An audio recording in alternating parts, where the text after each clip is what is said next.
Hello everybody, and thank a random website that has just actually completely saved this Let's Play because the game updated and decided to revert my save file, and I wasn't gonna play through all of that again. I don't have that much time. I have some time, but not like freaking eternity.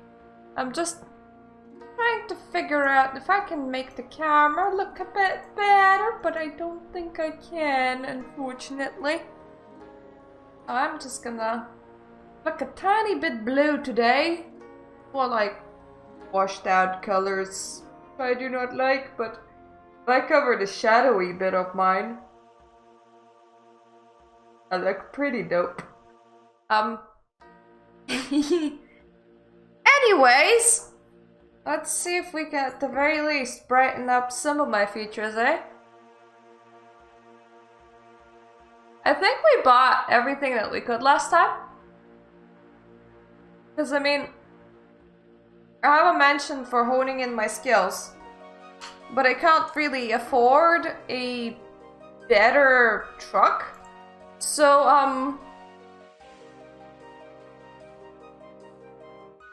let's just say if I have any skill points to spend. Oh yeah, I do. I do. Okay. Okay, what could we do with? Okay, let's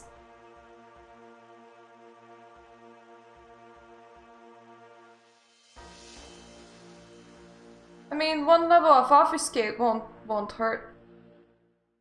But mental abilities. Let's see if I can just afford something. Apparently these are really expensive. Holy Jesus. Except for academics, awareness, investigation. Those are cheap. Okay. Academics, awareness, investigation. Woo! Let's not let's not stick around in the bookstore. We have places to be and people to do. Mainly, gotta go and kill bloody nosferatu. That's gonna... Woo! Not my kind of day, but hey. Let's do it, for we have to do it if we wanna talk with Lito, my honey bunny. You hop in your Ranger and drive from your estate to the Viper. You tune the Ranger's radio to hear the news. Instead, you get an interview about 4 deaths linked to this nightclub, including Greg's suicide and the apparent murder of a police officer. Well, you see, linked, Alan, Melpenreen says, but what kind of link is there? Then there was attack on the migrant camp, all the news about the genetic research facility, and what about the sudden dissolution of 2100X? You recognize that voice. It's Alan Carbo, the bookstore owner. 21. A global conspiracy to shape our lives in the year 2100. Greg and I heard someone talk about that once. He said that we all thought about the year 2000, but no one is thinking about the year 2100. Isn't that weird? It's like we can't imagine the future for our race anymore. It's like someone took all those plans we had for the future. Where did they go? That's about all the time we... Why can't we think of the future anymore, Miss Chen? They already took our past, our heritage, and they're taking...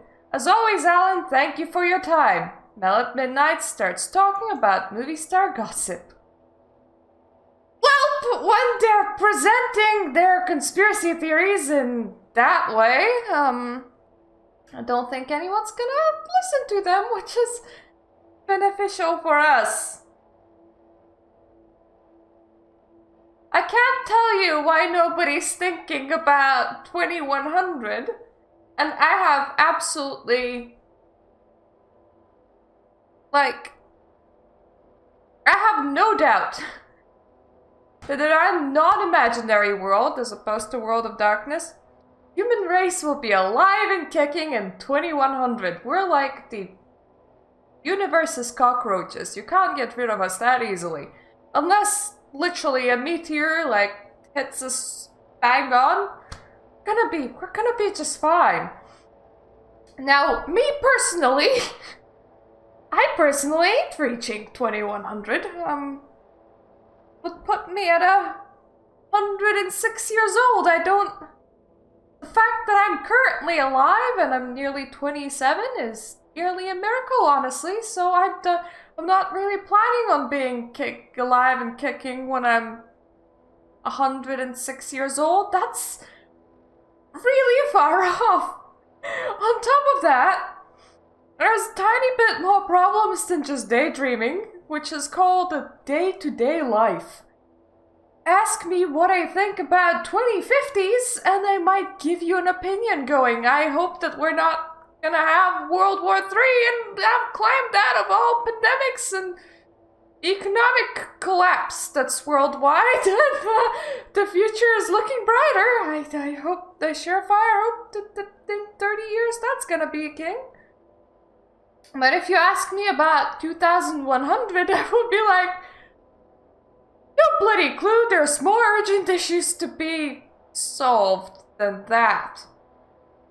And honestly, whenever you look at people like fantasizing for how things are gonna be, you look at pictures of how early 1900s imagined 1950s and how 1950s imagined 2000s.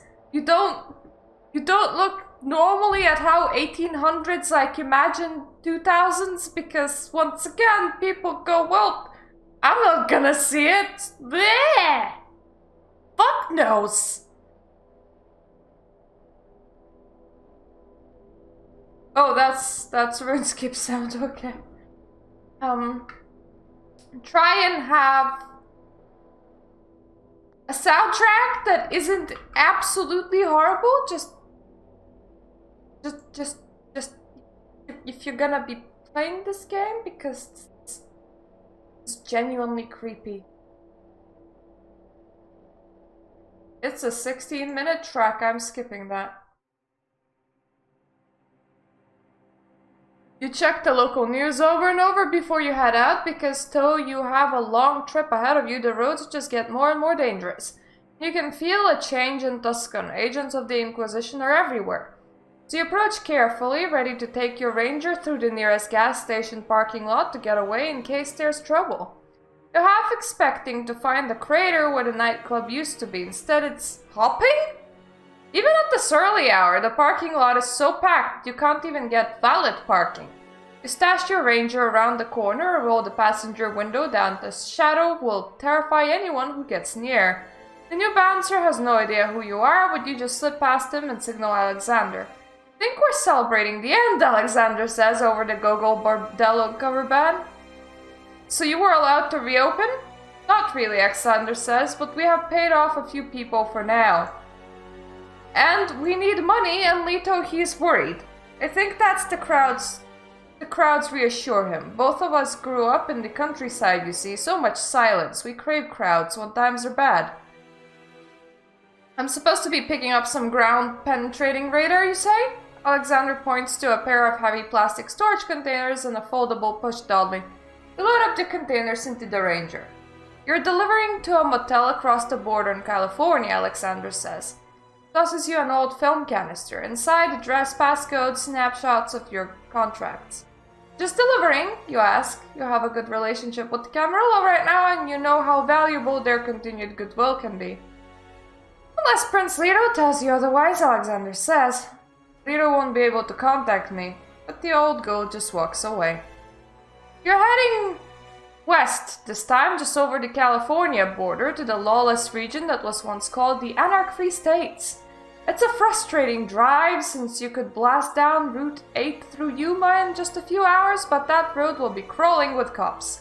Instead, you'll have to drive northwest to avoid the side-skirming Phoenix before you wind through artificially irrigated farm country worked by migrant labor until you hit the desert. The halfway point is just Nearly empty sprawl for miles and miles. You'll have to be careful as sunrise approaches and you don't find yourself stranded. You ask yourself the same question as the last 2 times. Where can you find shelter during the day? You did fine the last time, but who knows what awaits you on the road west?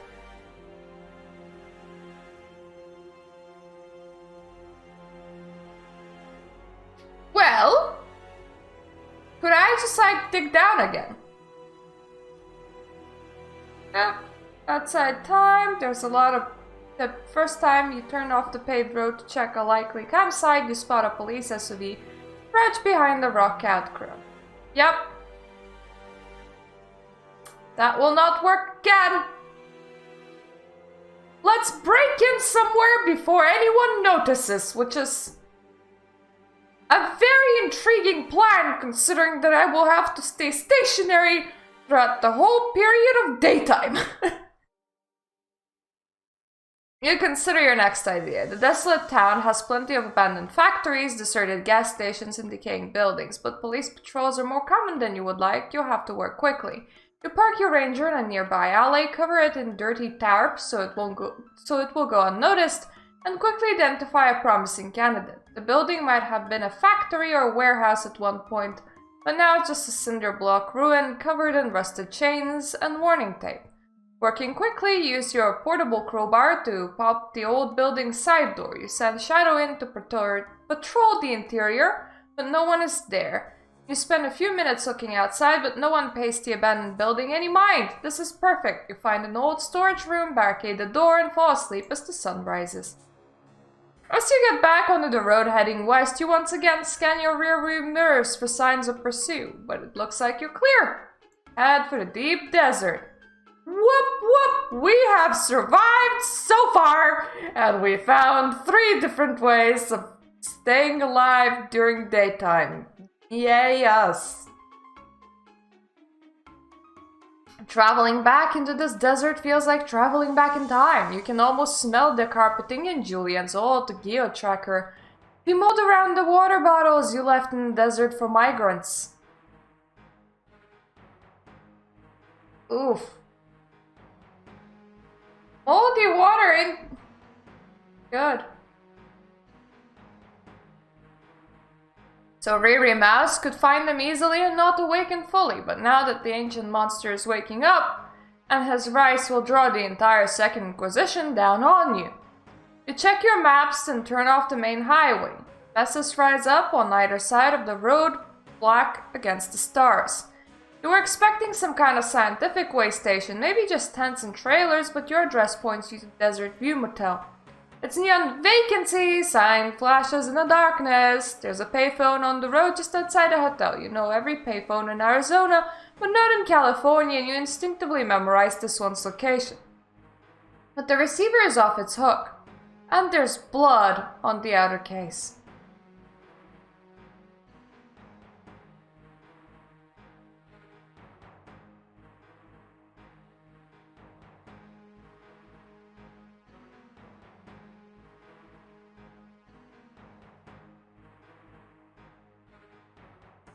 Bad shit happens,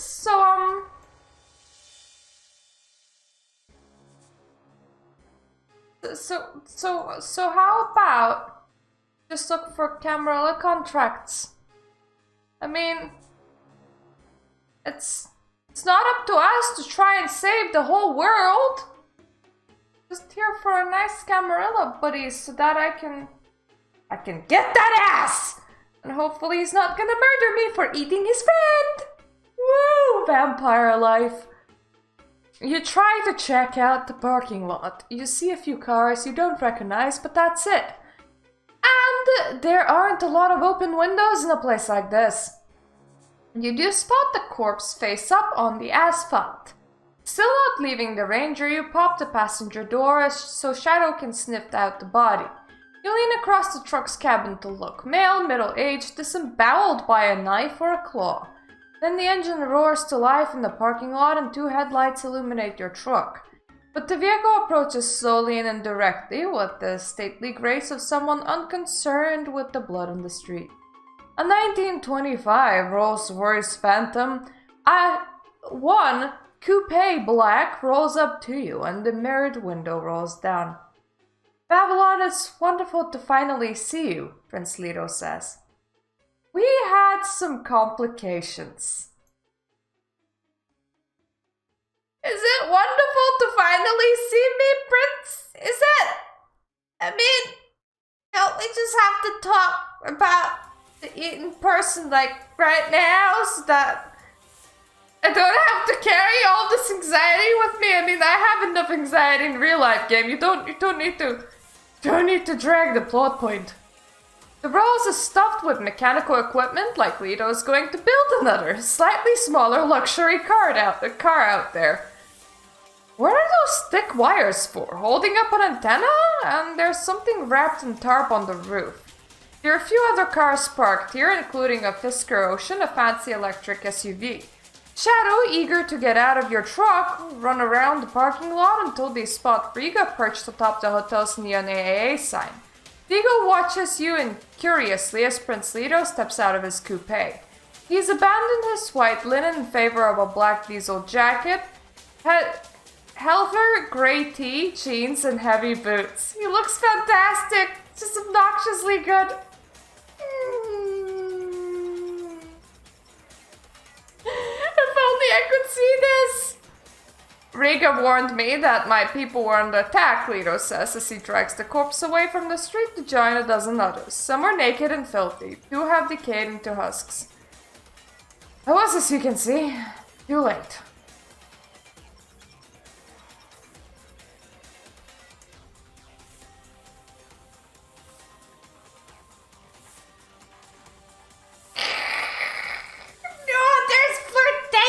Lines! I'm glad you're okay. I carefully put a hand on his shoulder.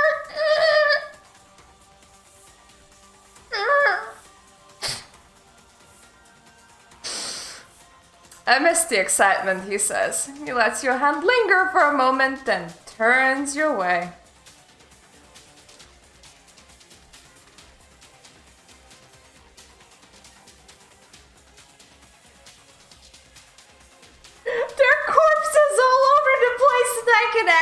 Kiss him.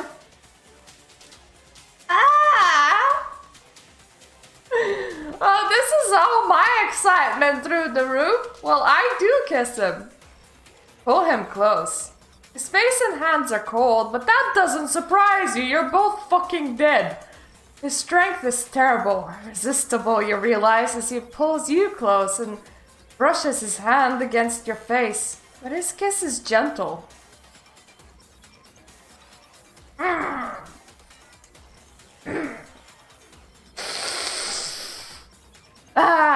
Romance. When he pulls away, though, it's like he's looking at someone else entirely. He blinks and steps away, and you both remember that you're surrounded by the dead! Corpses of his people! This was Faramas's doing, the Eagle Prince says. He called creatures out of the wasteland to attack my people, and there are always more such servitors.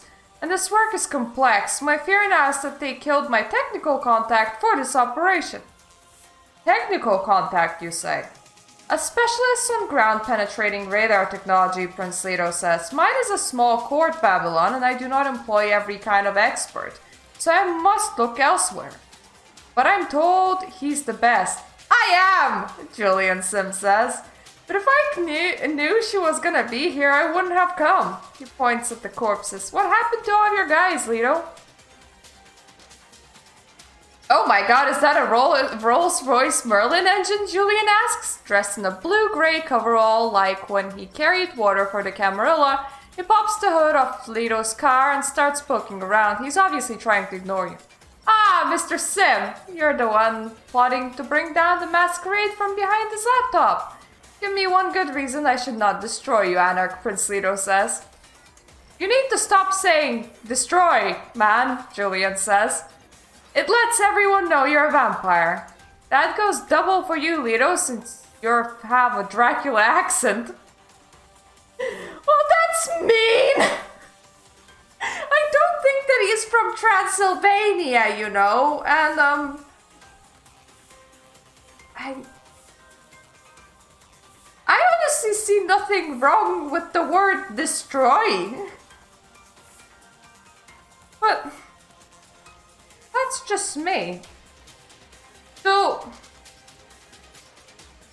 if I got really angry and the sentence that escaped my mouth was, I will destroy him or her, I wouldn't mean, I will take up a weapon and smash your head in. I would mean, I will stalk your life and make sure that your friends all alienate away from you while I try to sick as much of my people onto your throat so that you're just really, really miserable.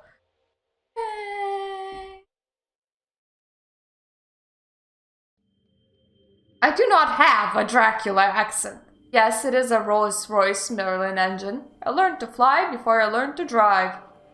First, Julian says, you need me to set up the imaging equipment to find Riri Mouse. I want to stop Riri Mouse as badly as you do, which is why I'm here. And I really do know what I'm doing, unlike this outlander. Second, have you ever heard of a dead man switch? Every 2 weeks, I type in a code that prevents 50 gigabytes of Masquerade violations from going right to the LA Times and research institutes around the world. Third, you don't get to hear the third reason because something rushes out of the desert silent as an owl, knocks you onto the asphalt, and leaps onto Prince Lito. He hurls it away, clipping Julian so the Banu Hakim falls backward against the Ranger. The thing lands on its feet and knuckles. You almost have time to look at it, but then it rushes the three of you again, still moving so fast that it's only a gray blur in the night, outlined by the hazy neon of the AAA sign. Shadows sprints for your position, but they're all the way across the parking lot. They'll never make it in time. The gray blur leaps.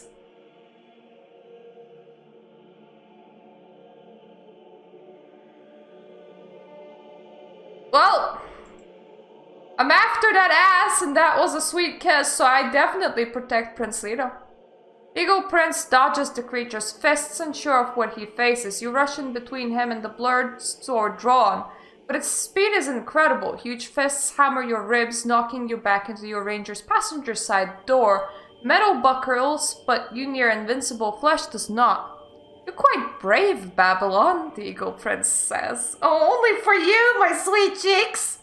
And Prince Lito drives his hand through the monster's back so his clawed fingers burst out of his chest. The moment it's restrained, you recognize your attacker, the wight from when you came across the migrant family just after your old CRX broke down for the last time. You recognize the hideous face of the nosferatu and the dead empty eyes of a vampire consumed by the beast. Hello, old friend, Prince Lito says. You two are acquainted? Julian asks, keeping his distance as the nosferatu hammers ineffectually on the prince. Modian is a child of Riri Mouse, Lito says. A scholar and visionary. You would have liked him, Julian.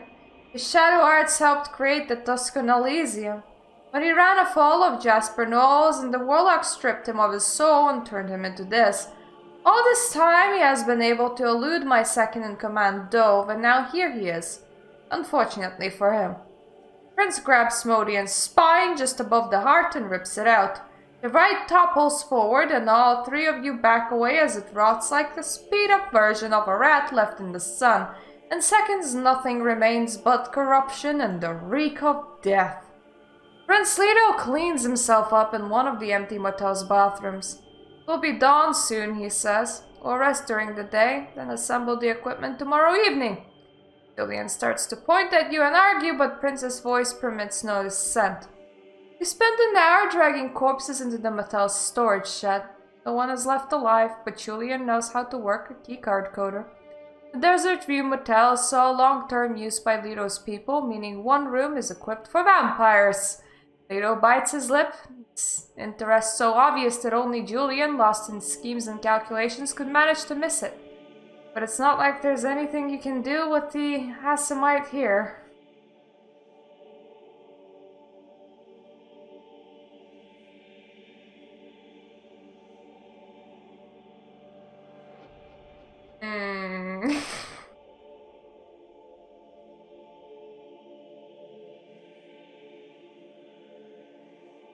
Aw, that's so mean. The game is such a cock tease.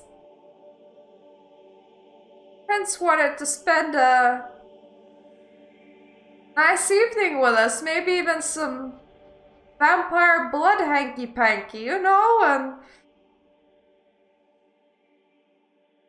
another person had to be there, didn't they? You dream of flying over the desert, matching lines and maps to sand-covered roads far below. The roar of engines, the smell of gasoline. Not dreams, memories, eyeless stirring in your blood. When you wake up the next evening, Prince Lito is watching you from the armchair beside your cot, his pale eyes shining.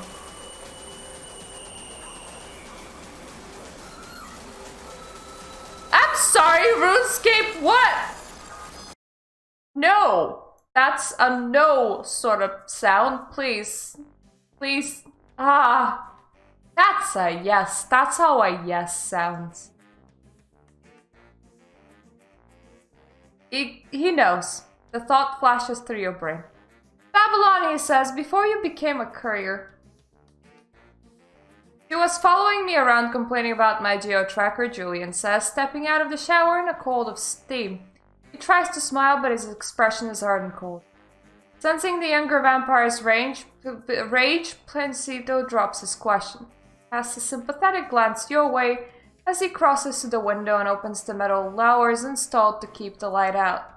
Lito peers outside. He's looking east again. You wonder if the beckoning, the mysterious call that's pulling all the elders to the Middle East has touched him too. No more creatures have appeared from out of the desert, Lito says. But we need to act tonight. Let's retrieve the imaging equipment. You throw on your leather jacket and join a sullen Julian and the Eagle Prince around your ranger. You can feel him moving out there, Lito says, staring off to the south. He knows we're planning something. He knows I've wanted to destroy him for years.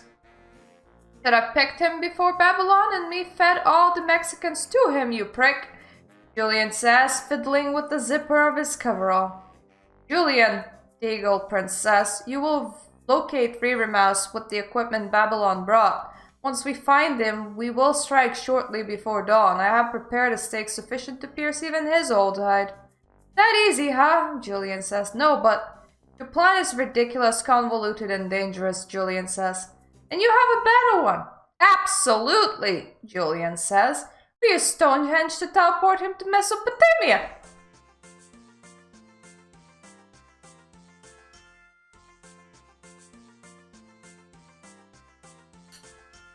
That soundtrack is very appropriate right now. I have so many questions and all of them start with what and end with what. What?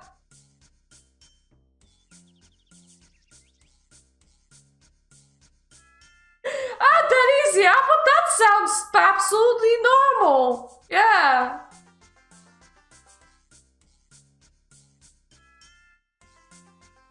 So you know what I don't understand?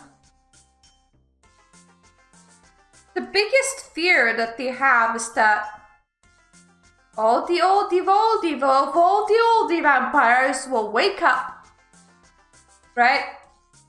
And they're gonna go around and eat the world.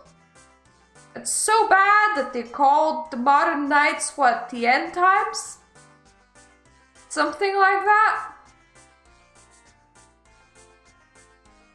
From my perspective, if you teleport yourself back to Mesopotamia, you're winning like 2,000 years of life at least.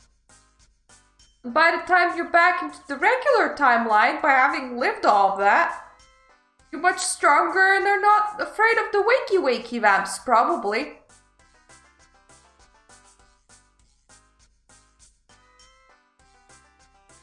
So I mean, if you can't just do that, why... What are you even doing here? And before somebody goes, oh, that sounds so boring, really experiencing like ancient Mesopotamia sounds boring?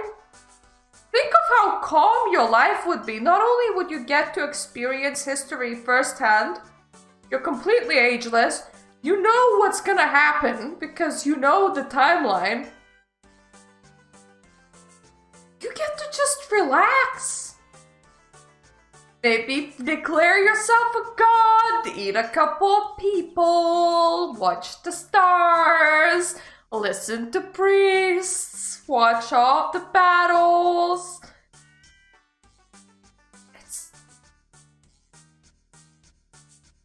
Sounds nice. And it's not like you're teleporting like a normal person, like a mortal person. It's not like you need to worry about anything.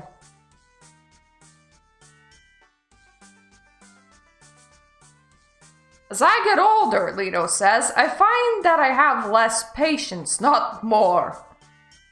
Haven't you been following the news? Julian snarls, as if Lito were the one who sounded ridiculous.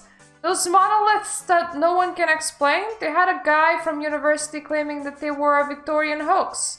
You remember that from the radio. No great deal about the history of this land, Lito says. The pre-Columbian people here did not make Stonehenges. No, Julian says the Sabbat did. Lito starts to bare his fangs. Lito has been quite patient so far. It's like Julian is deliberately goading him.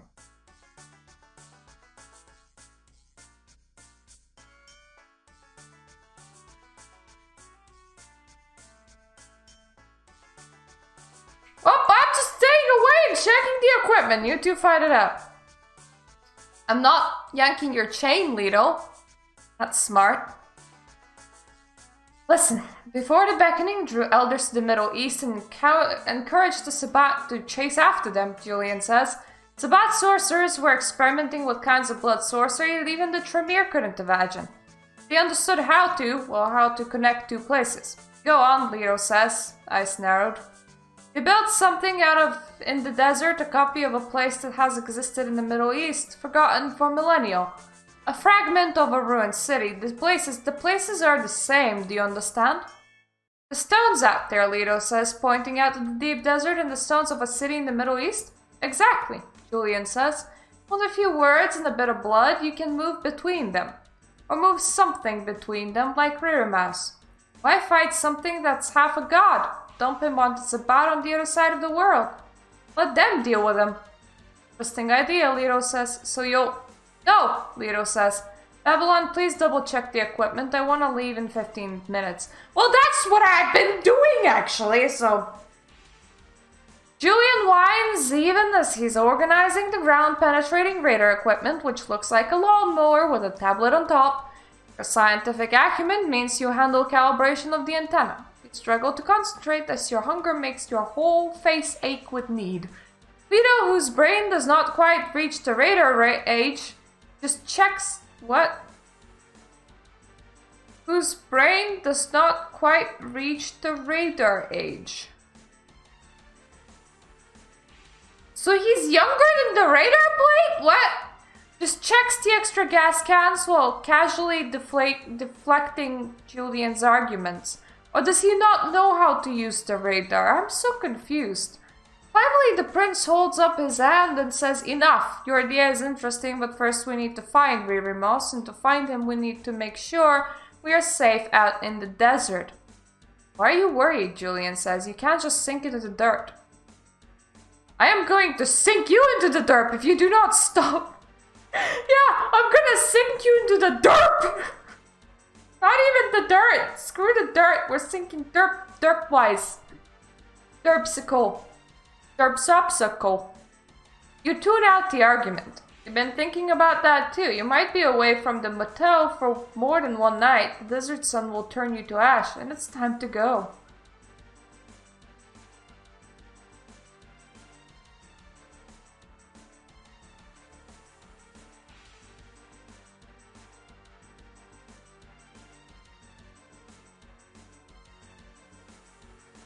I'm just gonna protein it. I'm fine.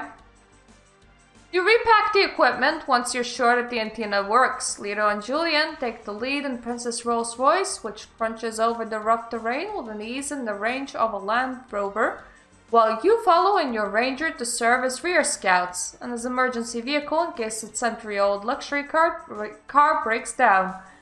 The Rolls Royce stops an hour before sunrise. We're close, the prince says, standing next to the crushed plastic water carton. The rocky soil looks churned and uneven. Shadow paws at it, whining faintly. You nudge the earth, but you don't feel anything dangerous down there. Suppose you two are just happy to let me burn, huh? Julian says. I trust an anarch to look after his own interests, Lito says. He vanishes into the rocky soil. Julian glares at you as if you're personally responsible for this, and grabs one of the light-proof sleeping bags he used when you worked together for the Camarel. Tell your dog to stay away from me, Julian says. You sink into the earth's cool embrace. Fuck you, Julian. You sleep in cold darkness and awaken racked with hunger, your skull aching, your teeth protruding involuntarily. When you approach the Rolls Royce, you find Lito and Julian seated on a blanket, evidently in fine spirits. They're holding stainless steel mugs as they watch the last couple streaks fade from the western sky. Ah, Babylon, Lito says, holding up a mug. Have you tried this concoction? Julian hands you a mug. You smell the blood, sip it. A vague chemical taste, different from other preserved blood you sampled, stronger. You slam it down and your throat burns a moment, but you feel the blood invigorate you. Almost regret what happened to Dr. Cole, Lito tells Julian. But this blood is her creation? More or less, Julian says. He had some trouble sourcing the breed of sheep she used. Lito studies the blood. It looks pitch black in the twilight, and it's safe. Safer than going hungry and losing your mind out there, Julian says. Lito raises an eyebrow at the answer and then glances dubiously at the blood. It's moving more and more, Lito says as Julian preps the scanning equipment. How can you tell? The Assamite asks. You're no sorcerer. Sleep in the earth, Julian, Lito says, and I am old. There are things you learn once you're certain that you would have been dead had you lived an immortal life. Your mouse will awaken soon and begin his long march east. And drag every hunter in the world after him like a fucking Godzilla movie, Julian says.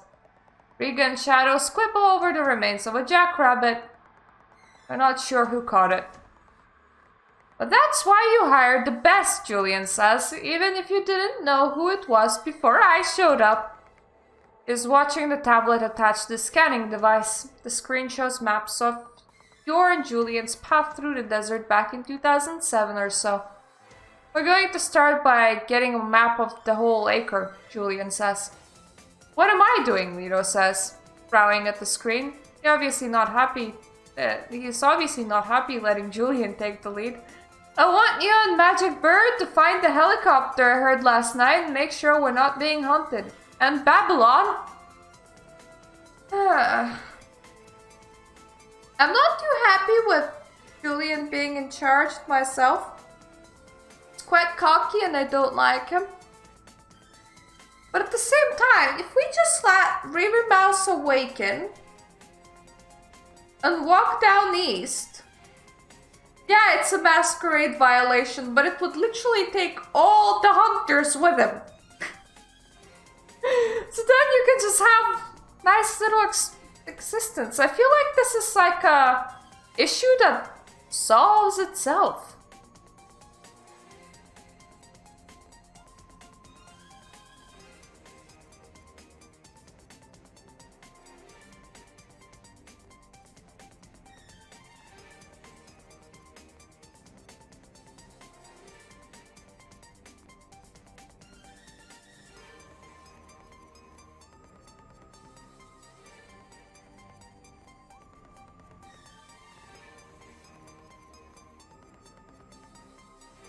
Well, you know what? Give me the second tablet and I can definitely record the data.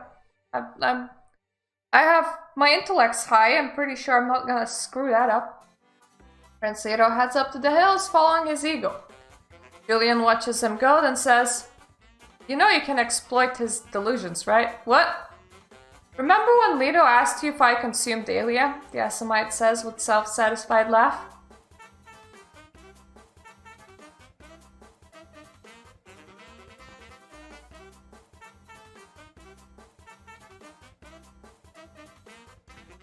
Well, you know what, Julian? This isn't a game. I destroyed something Lito cares about and violated the traditions. The traditions are a relic of the 15th century Babylon. Especially the not eating your kind bit. Julian, what? I mean, I know that you're an Assamite, but come on, that's a pretty important one, don't you think? You're not helping the Ivory Tower any. Why would they help you? Look, Lito made an obvious mistake asking you if you consumed Ayla, but... If I consumed Ayla, but not asking if you did it. And he's starting to make another. Don't you see? He thinks you're Ayla. Or that some significant fraction of her survived in you.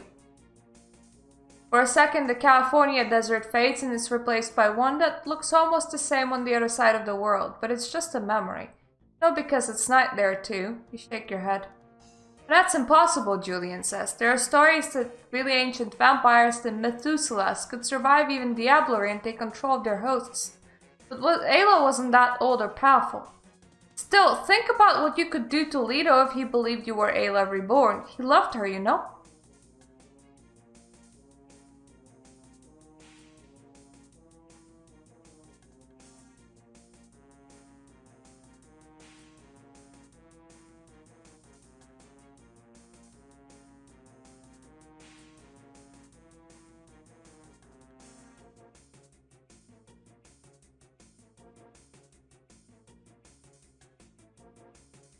Actually, are you recommending that I seduce the Prince of Tucson? Because I'm pretty sure that I was already seducing the Prince of Tucson. In bad faith, yes, Julian says, and then he stops. You hear helicopter blades. Call your wolf, Julian says. You signal Shadow, who lopes over to your position. Julian closes his eyes and you feel the power of his vitae. Then nothing. He's using the vanishing arts of Children of Hakim, but spread his power out from his own body, blanketing everything in a blur of darkness. The sound of the helicopter fades and color drains from the vehicles, the desert, even the stars. The unmarked helicopter passes overhead. When it disappears behind the mesa, Julian relaxes and the stars come back out. We have work to do before Lito gets back, he says. Julian gets you set up with an extra device and signals for you to follow as he starts meticulously pushing the cart around the circuit. The idea is to scan the periphery, then spiral in toward the center. This sort of work is experimental and difficult, and you're not an expert. Still, bad data is bad data. You delete duplicates, ghost images, and other junk. It makes Julian's work easier. Finally, after several long hours of work, you and Julian have put together a decent-looking map of the ground beneath your feet.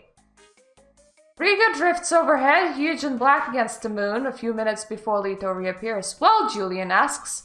Spotted the state police vehicle and followed it back to an old building covered in, I think, satellite dishes. The abandoned long-line microwave tower network, Julian says. Studies his tablet and says, the good news is that we were able to generate a good map of River Mouse movements. He's heading south using the same tunnels he used when Babylon and I were feeding him. So you know exactly where he's going. I wonder what the Second Inquisition knows of his movements, Lito says. I noticed that we have not encountered more free remorse servitors.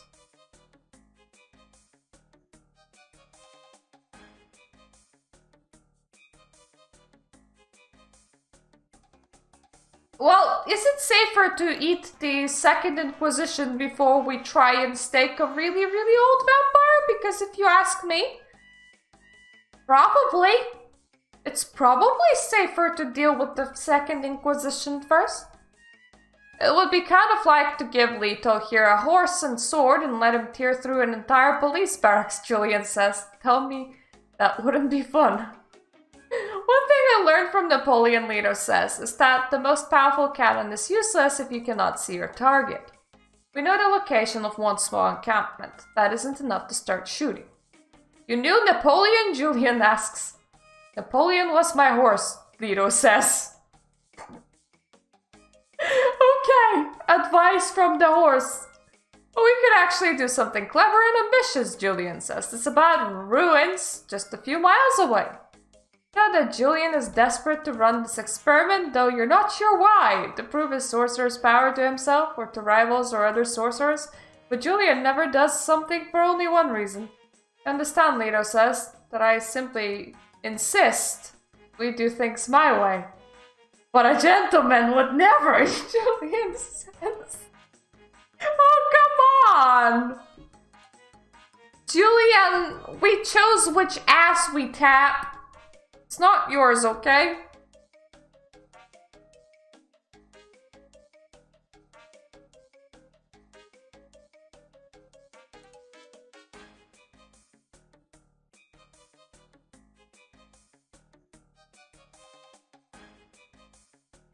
Oh god, no, that option! We need to destroy Riramos so I can drink his soul when no one is looking.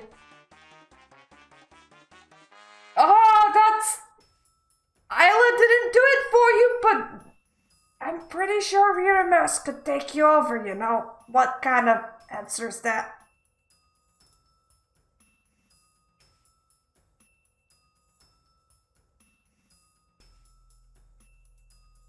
I like the option of we should send Riramos to the Middle East because it will completely confuse the Second Inquisition. That's hilarious. But no. I'm gonna go with the sensible option, and I think we should destroy Riramos. The prince is right. We can't risk an experiment with the stability of entire Southwest at stake. Lito and Julian negotiate for a few more minutes to give the impression that they haven't handed the decision over to a junior member of the trio.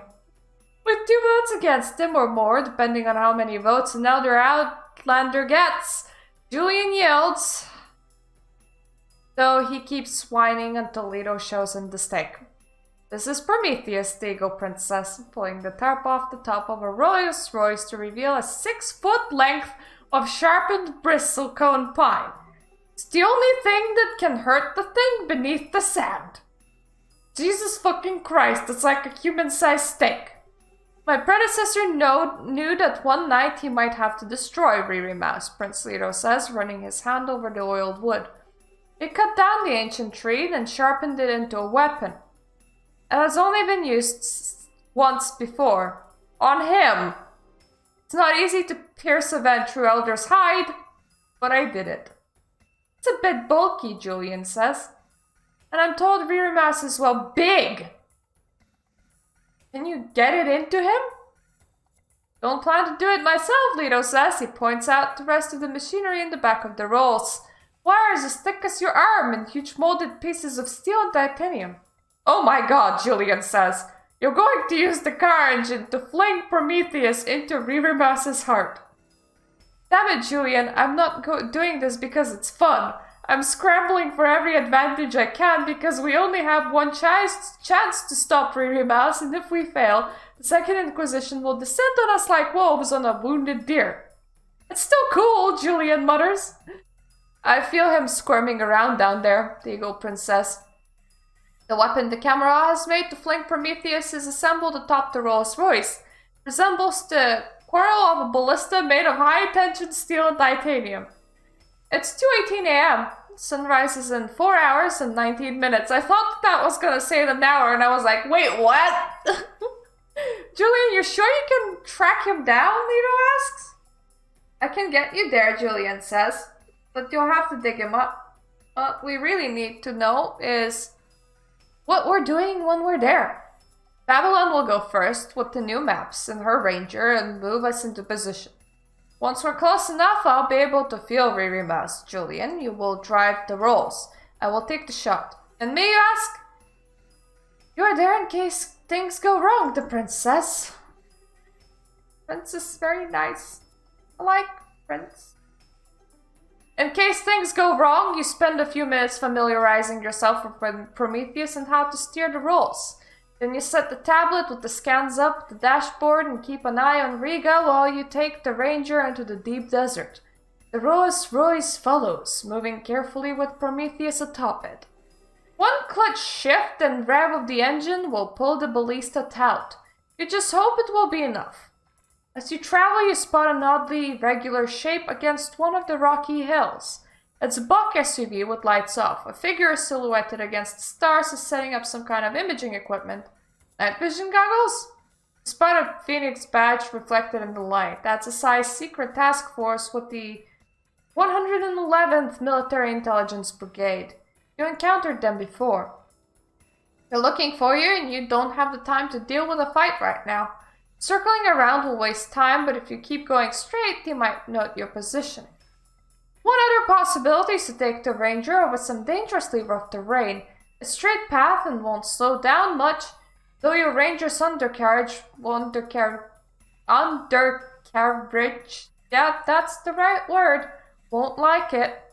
Riga swoops past the overhead. If you point that SUV out to Lito, he can send Riga to deal with the intelligence agent, though the prince won't like risking his famulus.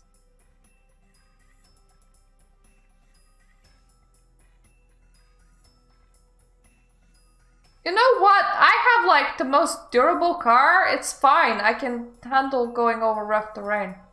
You take the ranger over the jagged rocks, wincing with each crunch. But you don't think an agent can see you. The Rolls accelerates past you and takes the long way around the cover of a low hill. You pass signs warning about an abandoned mine and get into position a few minutes before Lito Rolls appears. Jagged hills rise to one side of this wide circle of sandy, rocky terrain, scraggly trees to the other. The sandy terrain here is chewed up and turned over. It smells like blood and bad meat. This is really hard to read, because I was about to read the sandy sand, and you can feel something nearby, something that is trapped in dreams or nightmares, screaming as it tries to wake all the way up. Your Lobo senses the corruption in the soil and whines, pawing at the seat. The Rolls Royce with its huge stake comes to a halt next to your ranger. Julian and Prince Lito step out. The Asimite is still glancing at Lito suspiciously, but Lito's pale eyes are fixed on the churned earth. He's getting ready to move again, Lito says, hopping onto the rolls and swiveling steel ballista around on its intricate pivots. Julian revs the massive Merlin engine and the recurved steel and titanium pulls taut. Lito pulls a crank on the ballista and Prometheus drops into place. Babylon, Lito says very quietly. He's moving. Feels the vibrations. What I want you to do is to get in your truck, start the engine, and get out of here as fast as you can.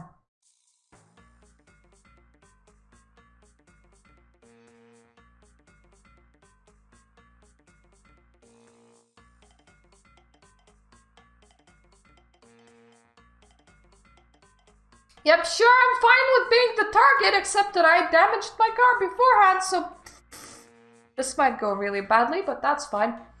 You take one step and then the earth churns and starts to break apart. Take the shot, Julian shouts as a huge black skull rises from the earth. Lito swings Prometheus around. A hand explodes out of the desert, knocking you to the ground and ripping right through the door of the Rolls Royce. Julian looks down and frowns when he sees a hooked black talon driven all the way through his ribcage. Lito, are you gonna take a shot or...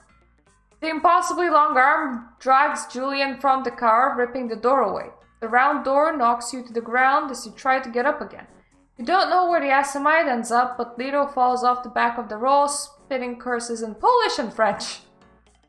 I wonder what did he say, because that sounds like quite the selection.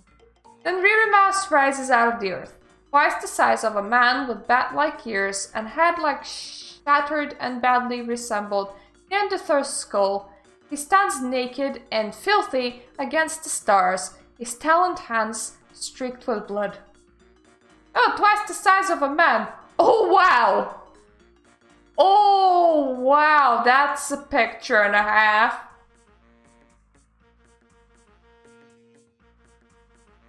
Somehow that's impressive.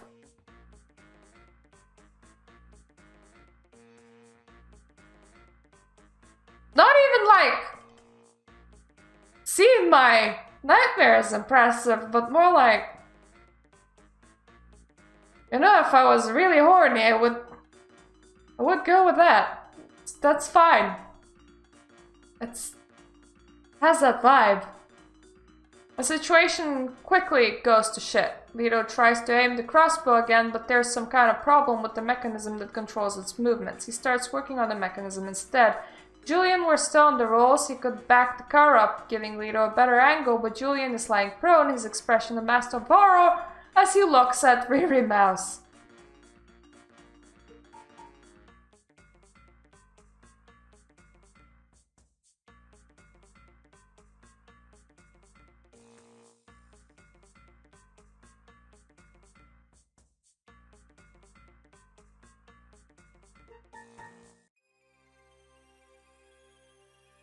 You know what? I am intelligent enough to fix the damaged pivot mechanism so Lito can shoot. I trust in my brain power. Dodging the elder's claw, you run for the back of the rolls. I can't bring it around, Lito snarls, hammering on the huge crossbow. If he loses his temper, he'll rip the whole thing apart. You'll have to work fast. You jump on the side of the car, where you can reach the pivots. It takes time you don't have, but you identify the problem. The crossbow moves using an elaborate system of rails that allow it to describe about 360-degree arcs vertically and horizontally, but one of the guide poles has popped off the rail. You just need a crowbar. There! The rolls has a toolkit. You open the toolkit and use the heavy crowbar to pop the guide pole back into place. Rear Mouse brings his fist down at the front of the rolls. Spinning hunk metal rips off the side of your head. You struggle. A spinning hunk of metal rips off the side of your head. Jesus Christ. You struggle to remain conscious, but the last thing you hear before darkness swallows you is Lito shouting in fury. Consciousness slowly returns. A blurry shape stands over you, Julian. He looks down at you with contempt, takes out a satellite phone, opens it, and places a call. Yeah, he's moving east. Now destroy everything. Turned Earth surrounds you. The rolls is obliterated. Lito doesn't look much better. Shadow whimpers and paws the filthy ground. You load everything into the Ranger. You drive back to those signs you saw for abandoned mine. That's when your Ranger's axle cracks. Is that good? Julian asks a few minutes later, trying to look under the truck, already salvaging anything of value from your doomed ride. Is it a problem? It is a problem for tomorrow night, Lito says, peering into the mine. Disappears into the earth at a steep angle, so you can climb down and into it rather than lowering a rope.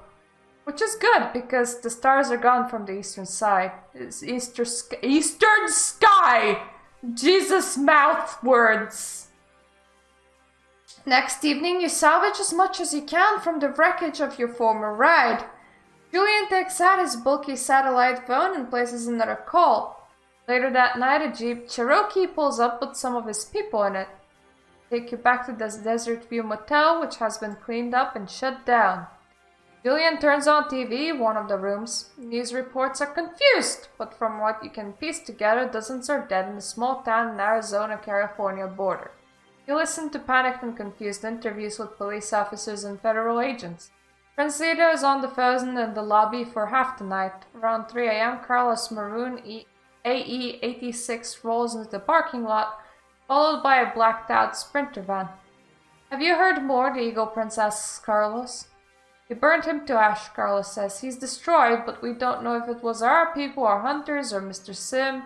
Speaking of Mr. Sim, he's already gone, Lito says. You look around in confusion. Where did he go? What happened? The Assamites' vanishing arts are still stronger than yours.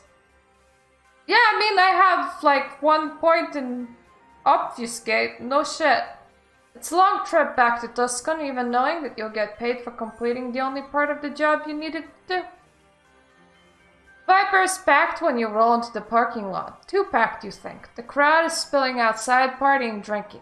Who's running security tonight? The main door is jammed with people, so you take the fire escape up to the Viper's hidden rooftop, Elysium. That's an unpleasant ripple of darkness as you cross the threshold. The Elysium is empty, so are the glass box that overlooks the dance floor, which is dangerously overcrowded, private feeding rooms where the blood dolls hang out, and the hall outside Prince Lito's office. And you smell fire and blood. It's muted but present. Looking out from rooftop Elysium, you can see cars passing by. Normally the shadow energy of this place makes their headlights almost invisible, but they seem brighter now. Shadow growls and scratches at the decorative rocks at the rooftop of Elysium.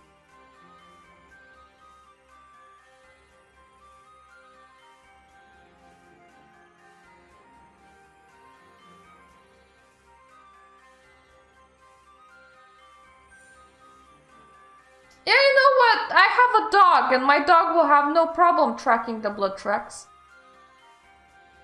What are you paying all that money to PetSmart for, if not for something in return? You signal Shadow, which immediately takes off. They snuffle down the steps in the hallway outside Prince Lito's office and paw at a strange dark section off the wall. Is the wall stained? You look up and spot dark spots that look like water damage. It does rain in Tucson every now and then. It really looks like stain dripping down the wall, but it's not water. It is, you realize, not even really there. Shadows waving into the Elysium upstairs are starting to unravel, or drip or rot. Whatever is happening, the stains of darkness are dripping down to the lower levels, blurring your vision and senses. You peer through the blurry area and realize that's just a gate there. You passed it before, but can't quite see through it, so you carefully open the gate and peer inside. The smell of blood hits you before you see anything.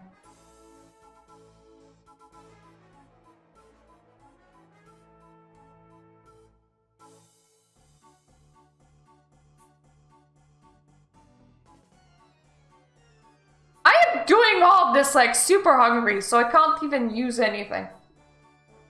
The room is a bare cement cube with a single table, like a lab bench, beneath a single watery yellow ceiling light. The far wall ends in another gate, this one larger and locked.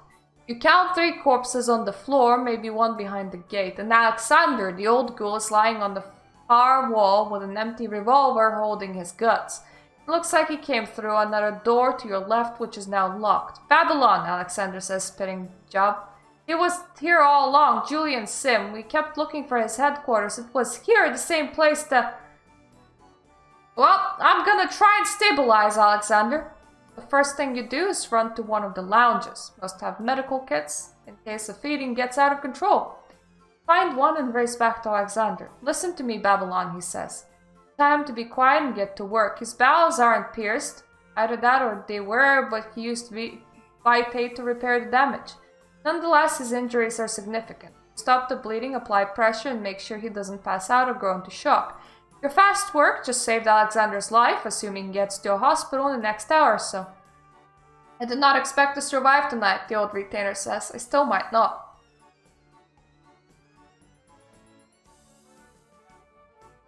Well, we need to get you to a hospital, man. Alexander forces himself to stand up. When you try to help him, he waves you away. I've seen battles you can't imagine, girl, he says. I can walk outside and call a cab, thank you. But first, listen.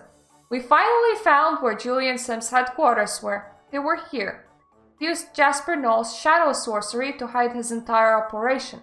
When we found him, he had just finished his 2100 program. That's why the fighting started. Anyway, you need to get paid. That's true! The old ghoul breathes for a second, recovering his poise, and reaches into his jacket and hands you an envelope. It's bloody but undamaged. You check, the money is all there. But hold on, more money, look at this. Next he hands you a small object of glass and steel, a little smaller than a deck of cards. It appears to hold a few drops of blood. The back says 1100 program next to a little karambit logo.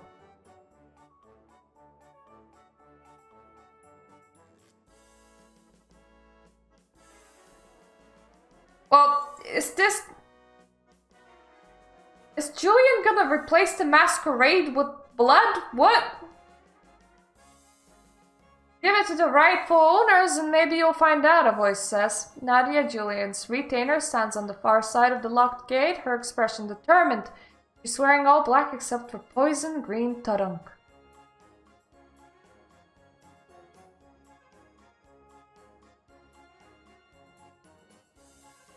Well, Nadia, I'm planning on eating you, so that's not gonna happen. Nadia seems to be considering what kind of persuasion or threat will get you to give up the vial. And her eyes widen a little. Babylon, your hand. A ruse? You risk a glance down. The rectangular glass has cracked, and as you watch, shimmering vitae drops down the metal, then over your wrist. Instantly sinks into your skin, then explodes through your veins. And then nothing. You move the invading blood through your body, feeling no ill effects. Still, that can't be good. Alexander is calling an Uber and limbering for the side door when another figure steps into the room behind the gate beside Nadia. Good luck, Babylon, Alexander says. He bolts out the door. Get her, Nadia says. The man wears a face-concealing bike helmet and black motorcycle suit trimmed with gold. You recognize the trim because it matches the IROC Z, so here's the driver. You don't know his name, maybe he's just Z. The only letter in his outfit not torn away by abrasion. He raises one of those new personal defense weapons, sticks it through the bars of the gate and opens fire. You throw yourself behind the cement as the MP7 chatters. Z can't hit you, but he can't open the gate, but you can't stay here for forever. The bench provides you cover all the way to another door. You think it leads into Lito's office. It's sealed. You might be able to bash open the lock.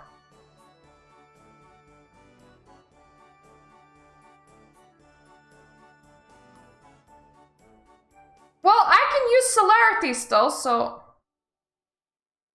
How? My wounds are bad and my hunger is bad. That's not good. I do mend at least some of my wounds.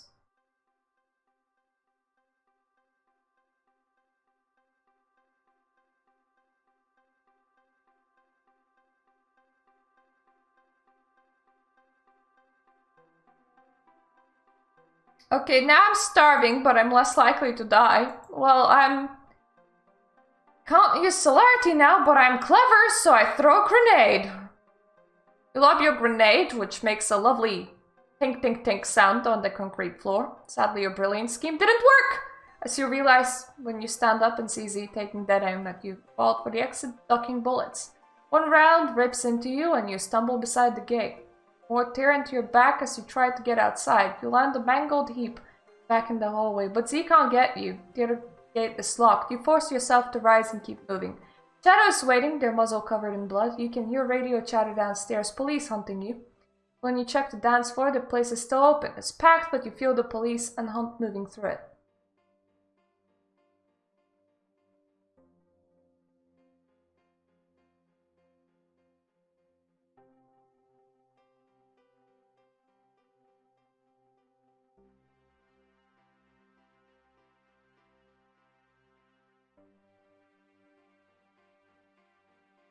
Well, I hit the dance floor and I eat because I'm gonna die otherwise. Yep, hunger's now fine, my wounds aren't.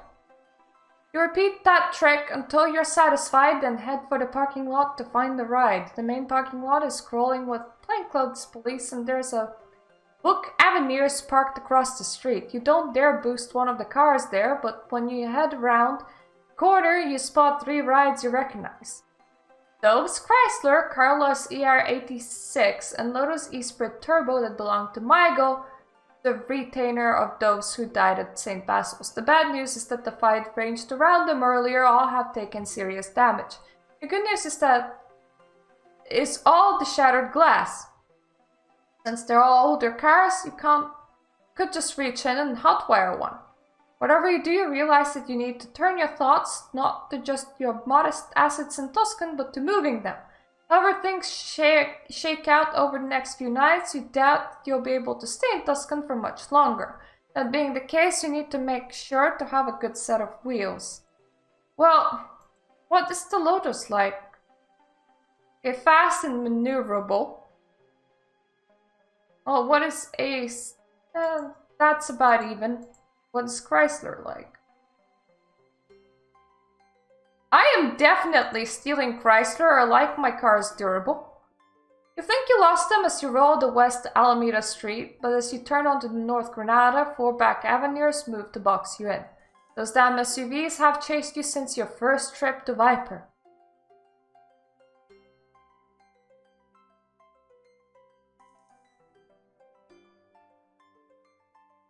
Well, you know what? I'm using my knowledge of the streets to dart down a side road no one else thinks about. I'm the smart one here after all. My brains must save me! You drive fast, looking for a clever place to turn off. You're not seeing one. Finally, you remember a little used one way and dart down in the wrong way and collide with a Pontiac Vibe. Cursing, you back up and start moving again, just as one of the books slams into you. The impact is bone-jarring and Shadow halts with alarm, but you're not hurt, and in fact the book just knocked you back onto the main street and blocked all of the other pursuers. You roll back into the traffic and disappear. You hide for the better part of an hour, listening to the police broadcasts and local news, until you're sure that the action has been confined to the Viper. Can you try to restart your Chrysler? It only wheezes. With cops everywhere in Tucson tonight, you don't have time to make repairs or strip the car for parts. You and Shadow just get out of the alley you're hiding in. Walking back to the estate lets you dodge patrols. You watch your haven for an hour, but it doesn't look like the SI has found it yet. Well, first of all, I definitely mend my wounds. Fully. So now I'm super hungry, but not wounded. That's good. Well, where can I feed?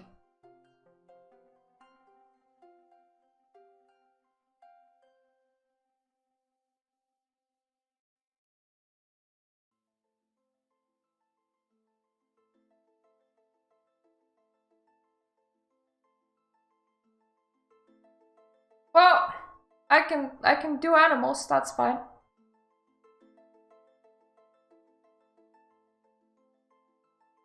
Yep, the hunger's good, everything's good.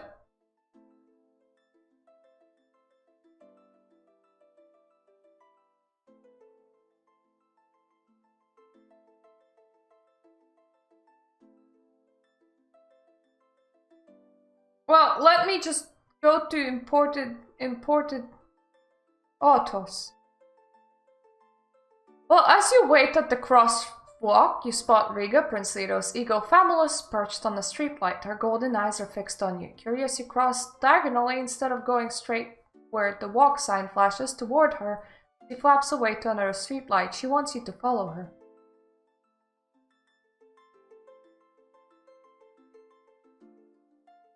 Well, I definitely followed the bird to Lito. I mean, I like him.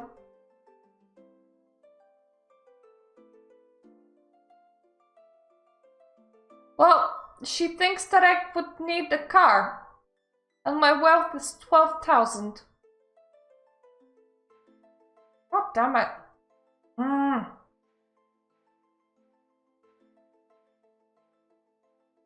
Toyota is 7,000.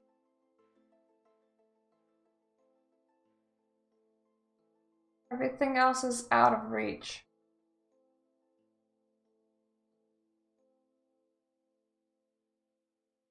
Mercedes is like so close.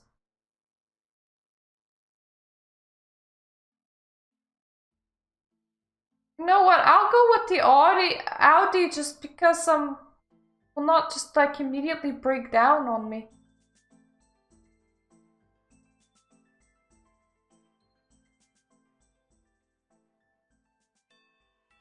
And I do want like improve my brain. You start to drive, but after only a few blocks, you feel your heart start up. Your pulse hammers in your temples. You pull over to the side of the road. At Tucson flows like water around you, and the 2,100 vitae pounds in your veins. You see yourself and Julian from above. You're in a tomb again. No, Isla is in the tomb, and your vision fades. The echoes of Isla that have haunted you since your return to Dusco fade with... Is she gone? Pull back into the traffic. You tune the Audi's radio to hear the news. This is Melpin Chen, and you're listening to Midnight. Grim news out of Palo Verde, California, where at least 30 are dead and many more injured. In what federal officials are calling worst attack by Mexican gang MS-13 in a decade. According to Aline Olivecrona of Immigrations and Custom Enforcement. Oh, you're still alive? That's nice to know. The gang opened fire on police during a failed pre-dawn robbery, and then fighting spread throughout the town. But residents claimed that they were attacked by animals, and that there were also confused reports of explosions and fires, some allegedly said by federal agents. Yeah. Okay. Well, we have 15 experience points. So we're just gonna be extra intelligent. And now that we're extra intelligent, we can go away and just go with the bird.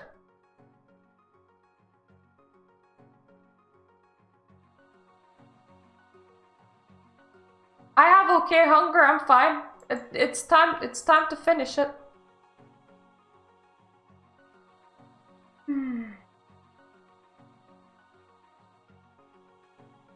Like, do I still have time tonight? I probably do. I probably do. I have at least some time tonight, so that's fine.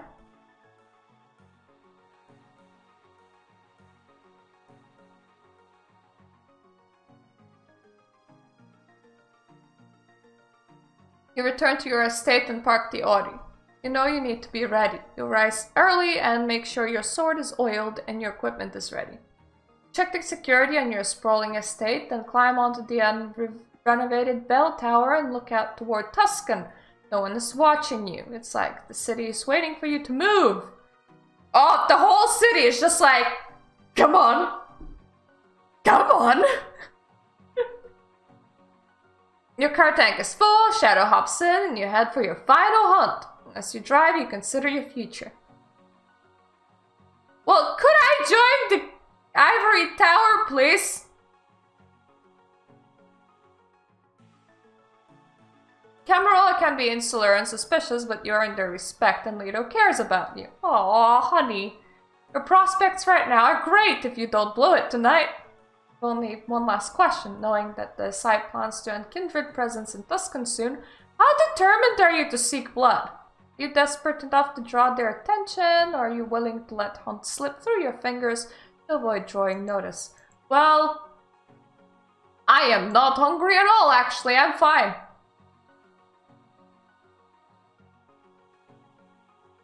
I'm not gonna risk exposure. Don't have time to drive out into the desert and you suspect the zoo will be watched, so you head to the sheep farm on the outskirts of town and jump the fence.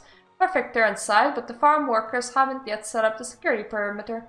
Climb and drain 2 sheep. You've gone in 10 minutes, but as soon as you get back to the Audi, you spot 2 Bureau of Land Management jeeps searching the fields with spotlight. No! I wanted to skip feeding. God damn it. Seated in the back of one jeep is Sniper with Remington 700 rifle and laser scope. Those are aside. Get out there as quietly as you can. Riga circles overhead. It's time to go. The Eagle drifts over high rises and low residential housing, moving gently east. You're way up in Limberlost, near the mall and the Walmart, when Riga settles on roof of a Safeway. You reverse into the parking lot in case you need to get out fast and scan the cars and the pumps. Looks quiet, then you hear a faint ringing. The phone next to the ice merchandiser is ringing. The phone continues to ring. Riga is watching you. You answer the phone. You're finally here! Thank you, Babylon. Listen, you're in terrible danger. It's Prince Lito. The Asai wants the 2100 vial and they'll destroy you to get it. Where is it?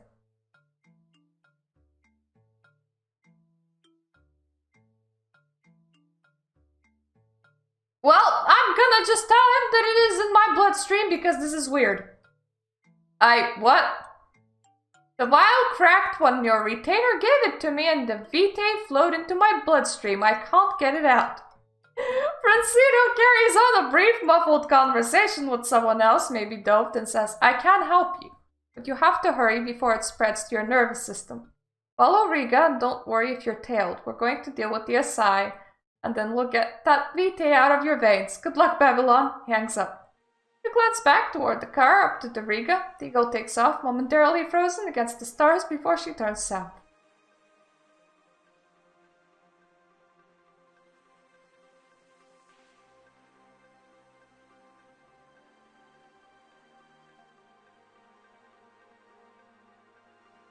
Well, I just follow her without even lying to the Asai because I'm not that good of a liar.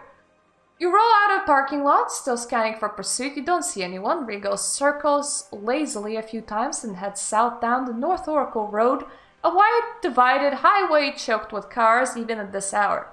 You know where Riga is taking you. Your heart starts to beat again as you drive a frantic staccato rhythm.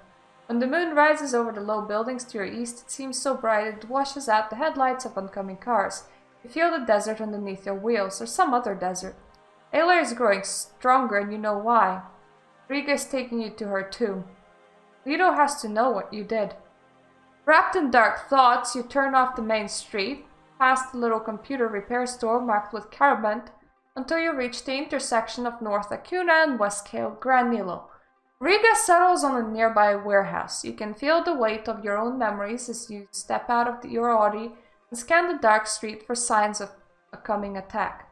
You can feel a cold trickle of fear. You can perish tonight, you know. I haven't felt that kind of dreadful clarity in a long time, not since the last time you were here, actually. The computer shop is locked up, but there are some odd cars in the lot behind it.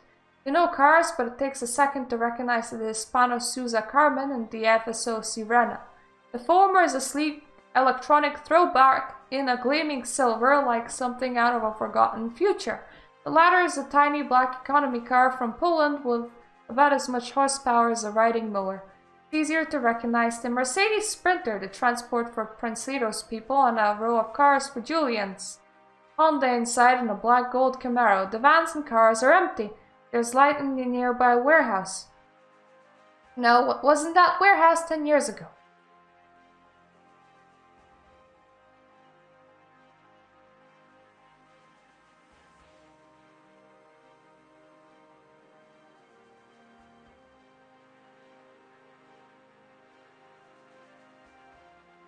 Well, I feel for Isla.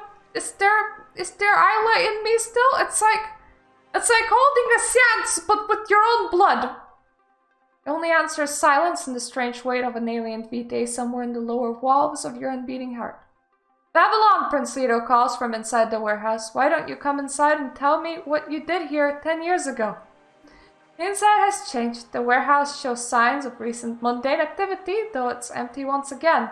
Julian sits at the main table. He's wearing a semi-transparent plastic raincoat with neon trim over a t-shirt that says Casa Grande, Arizona, designated like an old Teenage Mutant Ninja Turtles logo. His expression hardens when you appear. You suspect that anything you do except give in to his demands here will trigger an attack. Probably not right in front of Prince Lito, but eventually. Behind Julian, several retainers and servitors, including Nadia, another retainer you don't know who looks like legal counsel, as well as the helmeted driver of the Iron Seas outside, who listen to Julian's retainers, but they only call him Z. Lito stands his back to Julian, an expression of calculated arrogance, staring east at a blank wall. He glances your way when you enter. It's dangerous to try reading the expressions of an elder, but he seems to care about you. Prince of Tucson doesn't look like he's dressed to fight. He's in a white linen suit, a Panama hat held in one hand. You recognize a few of Lito's ghouls from the Viper, but no other can dread no dove or the children of the old prince. There are folding chairs for you, Lito and Julian.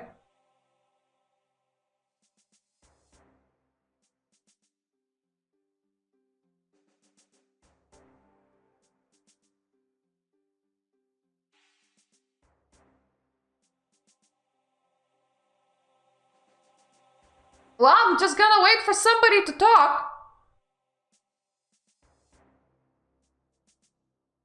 That seems intelligent, and I'm also gonna turn the sound slightly up. Settle onto the folding metal chair. Lito crosses the...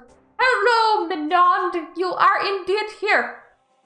Oh, fair enough. That's fine. I re-upload this to YouTube either way. But it's nice to see you anyway. I'm getting close to the end of the game now. Yeah, hello! Oh, thank you for visiting. Lito crosses the room and settles into one of the cheap metal chairs. It's time to settle this, the Prince of Tucson says. Julian looks more pale than usual, though you're sure he's not hungry. Lito flashes one of his friendly smiles, leans towards you and says, Julian here still thinks I'm going to bite his head off. He does not entirely believe that I want to settle this with a discussion.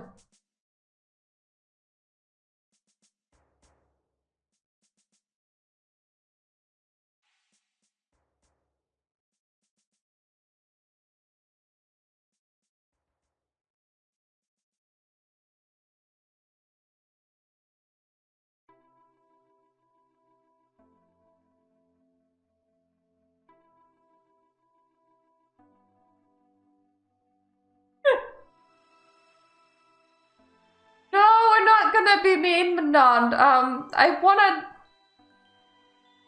I want to know what Julian was planning because that blood is in my veins.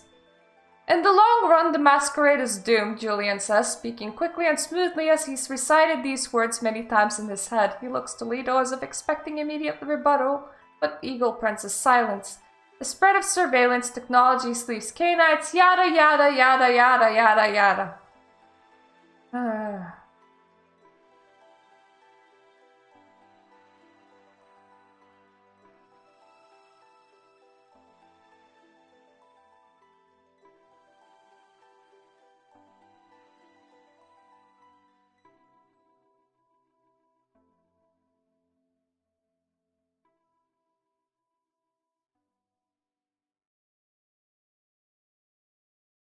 Yeah, he's like, well, there's two options. One is to, like, destroy all technology. And I'm gonna say that there's limits to crimes even kindred are willing to commit, and this one, yep. You don't just reset humanity because technology moved on, what's wrong with you? But if the Masters of Camarilla wanted to put that plan into action, they would have started already. Even if they balk at returning to the Dark Ages, the alternative is to reveal the existence of Canites in a way that is stage-controlled and maximize to take advantage of both the disintegrating power of the internet and their own personal power to control minds and shape opinion. Call this alternative the 2100 program, named after the rough date that I expect the program to finish. The Camarilla itself already completed the first phase in the 20th century by taking a vibrant and intellectually curious European civilization, turning into a bunch of sullen, wall-scored naval gazers. Thank you, Lito.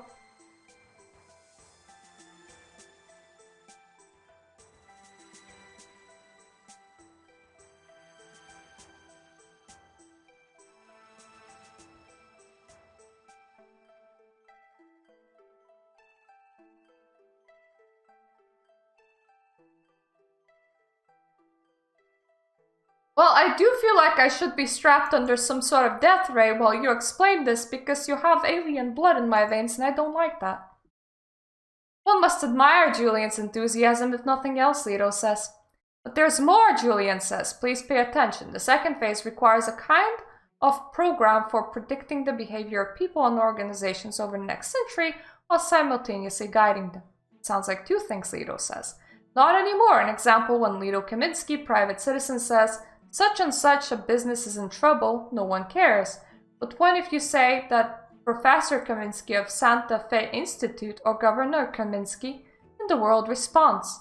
Say there's no future in US manufacturing as President Kaminsky, and that will be the end. I am familiar with post-structural critiques of power and truth, Lito says. Say something interesting, please.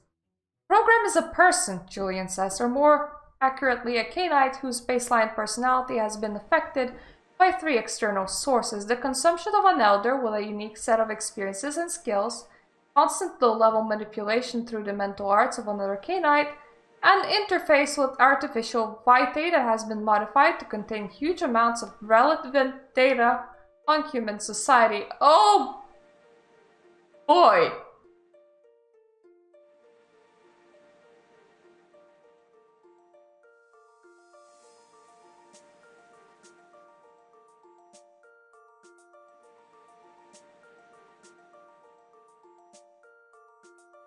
I really want to say fuck you, Julian. Hey,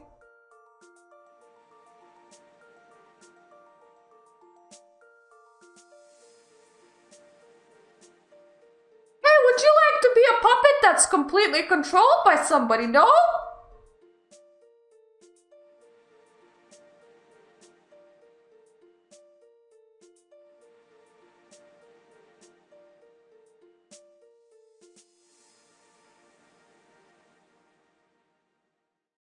Well, I want that vitae out of my bloodstream. And I didn't want to get turned into a vampire, but here we are, Babylon. Maybe it's not the same thing, Julian. You're literally wanting to turn me into an interface. Your job, Babylon, your purpose is to shape public perception for the next 3 to 5 decades, slowly revealing a larger world to humanity while keeping individual canites safe. I understand that this is what my masters tried with the Second Inquisition, right? Lito says. We tried to shape them into a weapon to wield against our enemies, and then we lost control, and now they burn through Santa Fe and Dallas and my favorite nightclub.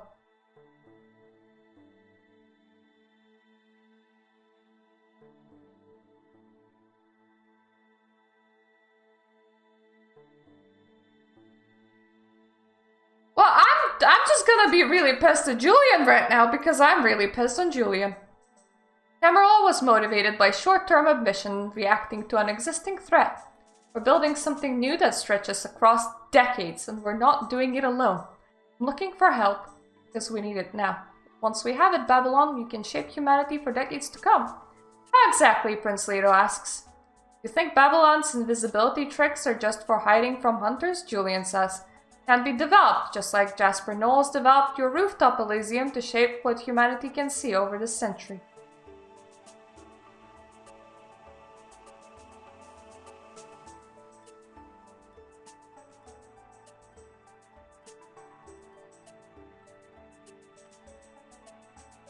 Fucking Lito, sick yourself on Julian, please. I feel violated. Because I'm tired, Babylon, he says. And you hear the exhaustion of centuries in his voice. More tired than I am angry. I should hate you for what you have done and hate Julian for his mad plan to bring down the Masquerade, but right now all I feel is loss. Prince Lito's gaze drifts away again. Julian licks his lips as if preparing to strike, and indeed the moments of distraction might be the one chance he has to stop an elder from doing what he wants. You understand why Lito's thoughts keep wandering. It's the beckoning. Something is calling elders to the Middle East. It's called Ririmas. It would have called Ayla, and now Prince Tucson can no longer ignore its call. Finally, Lito turns his attention to you and says, Tell me, Babylon, why did you destroy Ayla?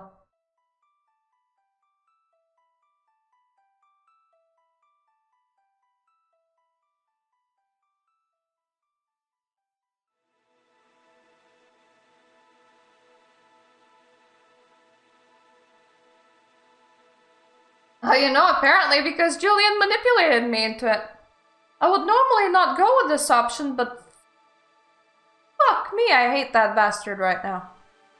Prince Lito's icy gaze falls on Julian, but the young Asamite just meets his expression. I needed her vitae, it's true. But you know the truth about Ayla, don't you, Lito? You know that she was dead when we found her, not slumbering or a torpor or destroyed or anything like that, not in any canine condition. Ayla was dead, finished, her will to live extinguished. You don't want to believe that because you loved her and she loved you, and shouldn't that be enough? But it wasn't. Ayla has seen too much. She was waiting to die. She didn't stop us. She could have, but she didn't. She let us kill her.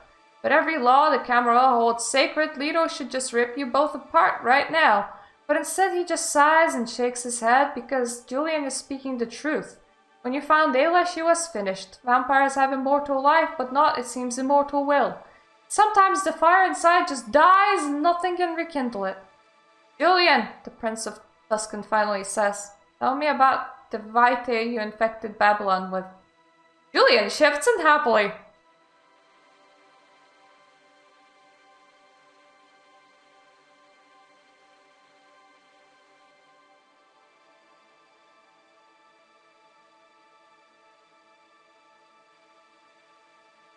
I want this out of me, Manand. Like, I legitimately want this out of me.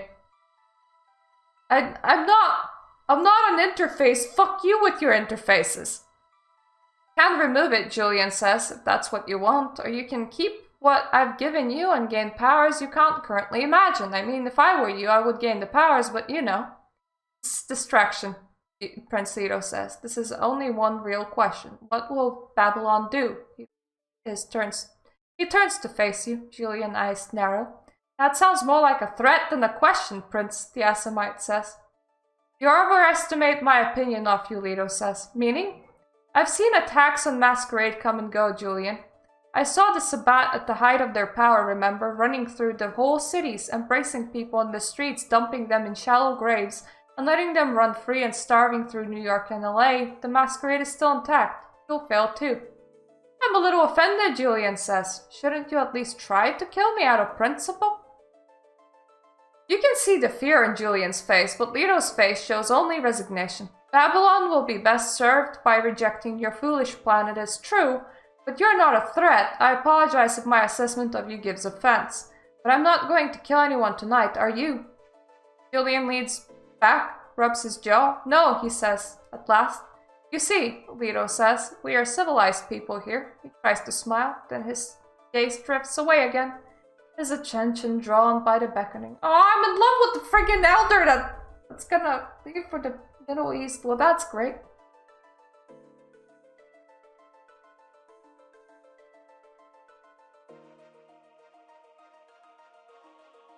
Not one, Manond. 3.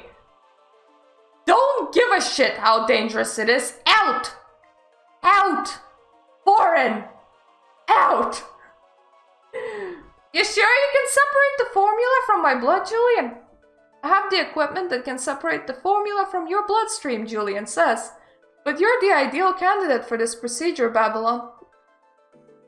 With the formula mixed in with your blood, you can change the world.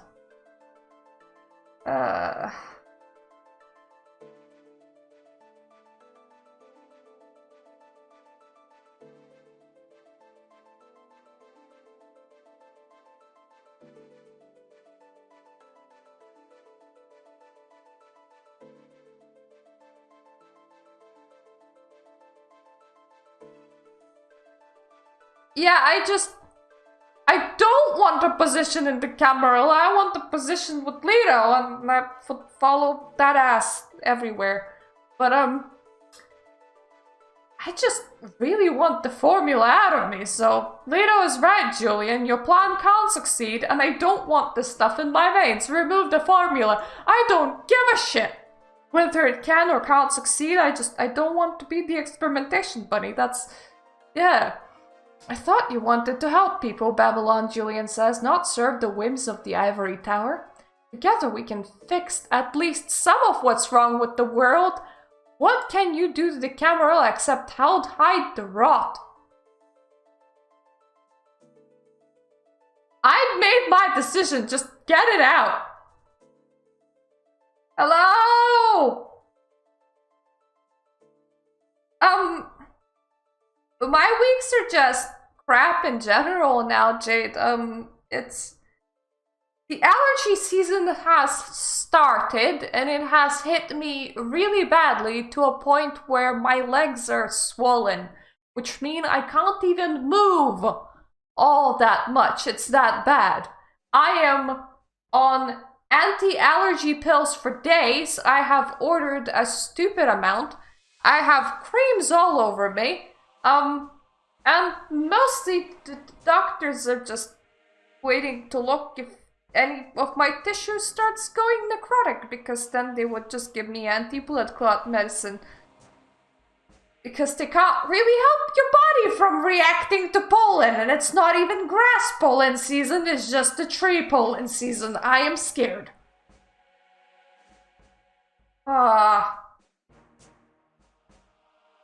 I'm sorry, Jade. Asshole, Julian mutters. Lito watches the Bano Hakim closely as he places his suitcase on the table and opens it. Neither of you can see what is inside. He seems to enjoy your fear, but finally he turns it around, revealing biometrical equipment in glass and brushed steel, the same design as the 2100 vial. I'm a man of my word, Lito, Julian says, just like you. Not any braver than you either. This isn't worth dying for. But when the world changes in ways you don't understand, one of you had better call me. He extracts a syringe from the case. Babylon, roll up your sleeve. I'm going to need to cycle your vitae out, separate the colloidal suspension, and then return everything to the correct vessel. Clicks the glass vial. This one is for my formula and you for you. Try not to go mad with hunger in 30 seconds the separation process takes. Roll up your sleeve. It looks like this will get settled without bloodshed tonight. Process involves 2 minutes of machinery and 30 seconds of unpleasant hunger before your vitae cycles back into your veins. Whatever Julian infected you with is gone now. That's it, Julian says, snapping the case shut.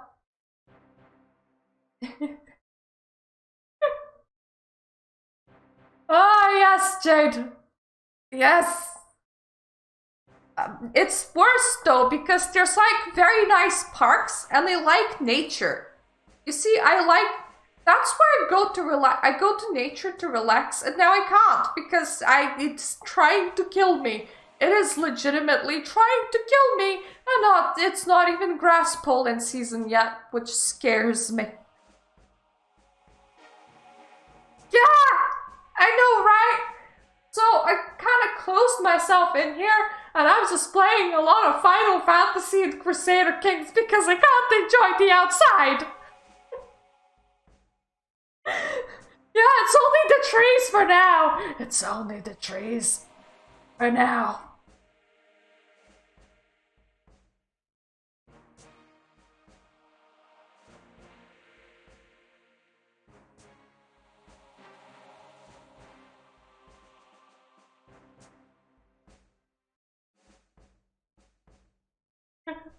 Tea with medicine. Alternatively, just like sniff the anti-allergens like cocaine off your table like every few minutes.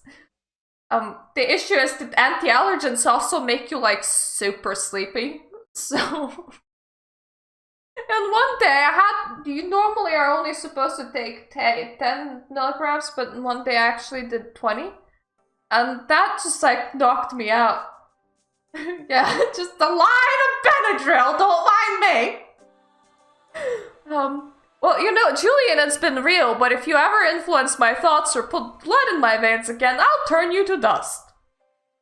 After everything that has happened, Lito says, powerful agents of Cameron will be arriving in Tucson shortly. And if they find any traces of influence in Babylon, they will do worse than that to you, Julian. Now is a good time to come clean. Everything I did was for the program, Julian says, to unlock Babylon's abilities. It's all gone now. I believe you, Lito says. Now get out of my city. It's when the explosion goes off, blasting you off your feet.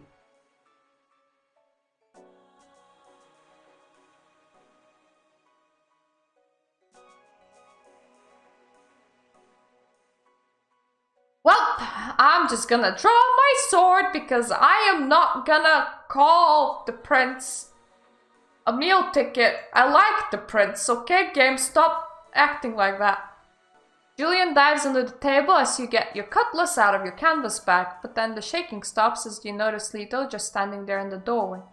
Still ready for anything, you step beside the prince and peer outside until you notice an apartment building a few blocks away. One corner of it blackened crater and a SWAT team is already on site. Obedient little morons, Lito says. What the fuck was that? Julian cries, still nothing but a grey blur under the table. Camaro driver Z is aiming a personal defense weapon at Lito, who doesn't seem to care. Hellfire's missile fired by a Predator drone, Lito says, about a block away. Where the Inquisition thought we were. They'll be swarming the building now. I see a mix of FBI, infiltrated 111th Military Intelligence Brigade, and local hunters. No shit! I've been dealing with hunters for a long time, Julian, the Prince of Tucson tells the son of Hakim, but you haven't. This is where we say goodbye, Asimite. I want you out of Tucson before I cleanse the city for the final time. America is becoming the world I remember, the Prince of Tucson says, his hair red gold in the distant flames of the burning building. The world I grew up in. No laws or accountability, just fear and ignorance and sudden spasms of violence. I think I'm a monster, Babylon, because I find it exciting.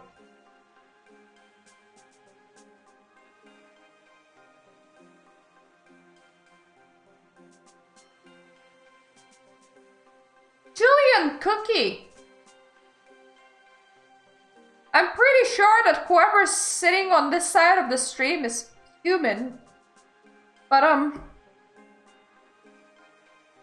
you know, if revolutions start going, I'm just gonna be all for it.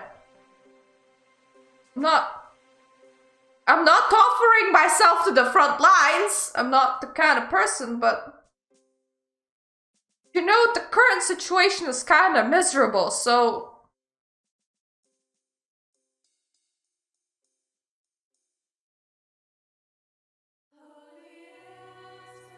it's like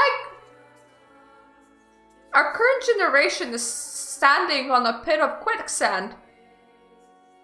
And we can slowly sink. Or we can learn to very violently dance on it. And I think it's the second that we'll end up doing one way or another because the world's going a bit nuts.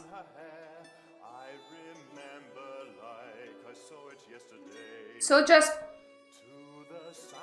learn to thrive in chaos or be dusted. So you know what? I kind of enjoy it too. You're not a monster cookie. You're not a monster cookie. It would have been one thing if you said that in like 1950s when things have been swell outside of that Cold War situation and Soviet Union. And 2020, 2021, it is definitely an acceptable thing to say.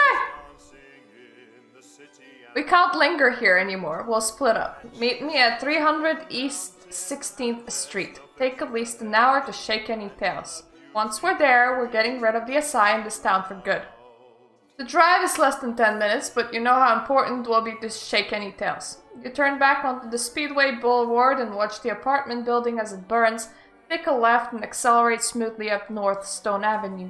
You don't see any of those buck avenuers, but you know you're being followed by multiple hunters. They're all over the city now, semi-independent vampire killers drawn in by SI's attack on high-profile targets. And you know what you need to do, lure them in, then leave them in the dust so they can't follow you to the meeting side. Wait, there's one, a Volvo. You've seen it before, a hunter not SI affiliated but dangerous. You need to shake the tail before you do anything else. He's a few cars back as you wait at a stoplight, not quite willing to commit to an attack right out in the open, but if he joins up with the official SI hunters, it's going to be a problem.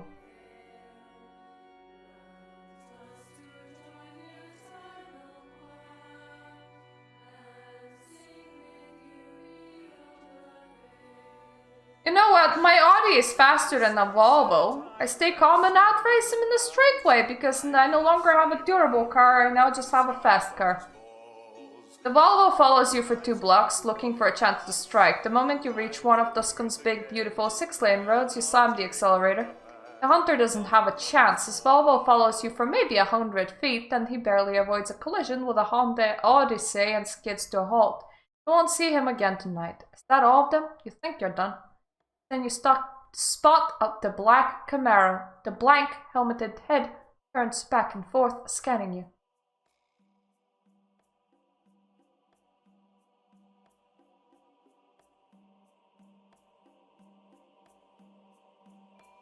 Well, I am still very clever girl. I am sure because I invested 15 skill points into my intelligence. I can't ram with this car, Manond. It's not very durable. It's like paper mache. You turn into an alley and he follows, but by then you're going the wrong way down a one-way street that's parallel to an alley he's on. He spots you and wrenches the wheel, bouncing through a too narrow alley to reach you, but you've gotten back into the traffic. He follows you for half a mile until you lose him by darting through a Walmart parking lot. Maybe the Camaro will find you some other night, but not tonight. You drive through town, eyes peeled. For a few minutes you think you're in the clear, and then you spot a Jeep Wrangler as you weave through traffic. Floodlights, winch, bullet holes. Another hunter.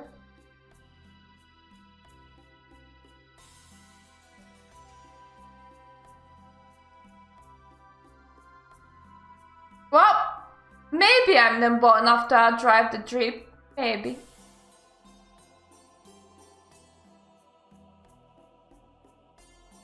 The Jeep starts creeping up behind you, looking for an opportunity to strike. Then when you blow an illegal U-turn and race into the traffic going in the other direction. He follows, but you zip around the slow-moving semi and then dart between 2 minivans. The Jeep races around the semi and then smacks right into one of the minihounds. Wait! The other driver failed at their driving skill. It's an undramatic close-speed collision, a little thwack behind you, but it's enough. You're gone. You'll see that Jeep again tonight. Drive around for a few more minutes, but then the hunters have all moved on. You're like, never mind! The streets are quiet. You're feeling confident until you realize that they're converging on the Viper. Well, I'm just gonna head for Prince Lito. I did what he asked me to. You drive past the address twice just to make sure you're not being tailed. Riga circles over the unglamorous cement building at the end of the gated street. It looks like an old factory across from some kind of hangar. The third time you pass, the garage door opens and Carlos signals for you to get inside. You park beside Lito's Sirena, but you don't have time to examine the other, mostly very nice automobiles. Carlos opens a door and you step into a sumptuously appointed salon decorated in Second Empire style. The walls are blood red, the furniture black or brown and trimmed in brass. Lito and Dove are there, along with the retainers, the old Princess Childer, and a few other kindred you've seen before on the rooftop of Elysium of the Viper. You catch Dove's eyes. When she sees you, she glares and just keeps walking out to the garage. It seems like she knows that you took her Chrysler and she's not happy. Well, I'm sorry! What other option did I have? I'll try and buy you a new one. Paternoster from St. Basil's Hospital is on the couch beside some of his ragged coterie. Oliva Corona has sent some of her people, excellent-looking retainers in ICE and FBI jackets. They're not that tough, but they're ideal for disrupting SI operations. Alexander is present, though he's in a wheelchair. I am so glad that you're alive, at least. The old ghoul will heal eventually. The old ghoul scoring Alexander tonight. Only on this new site. Keep your eyes peeled, FBI. What? But it might take many nights. Yeah, that old ghoul. When you arrive, Prince Lito crosses to stand behind the small and elegant desk and says, "Tonight will hurt the Second Inquisition so badly that they leave Arizona for good. Tomorrow we begin the reconquest of Santa Fe and Alberic and rebuilding of Dallas, El Paso, and Phoenix."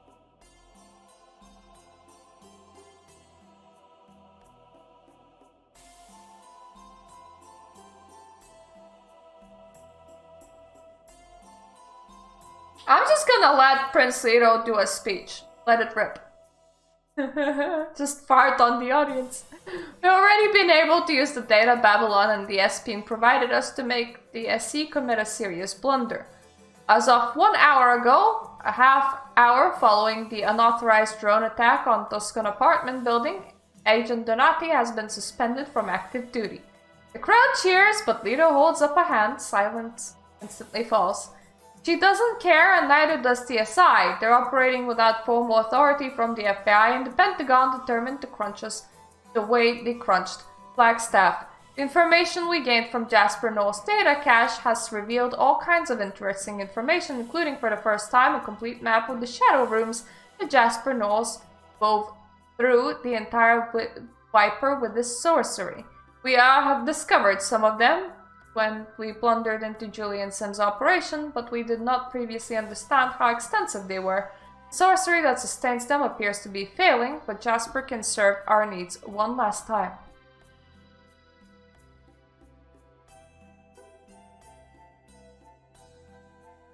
Are we gonna make the SI with sorcery? I think we're just breaking in with sorcery, Babylon, but sure.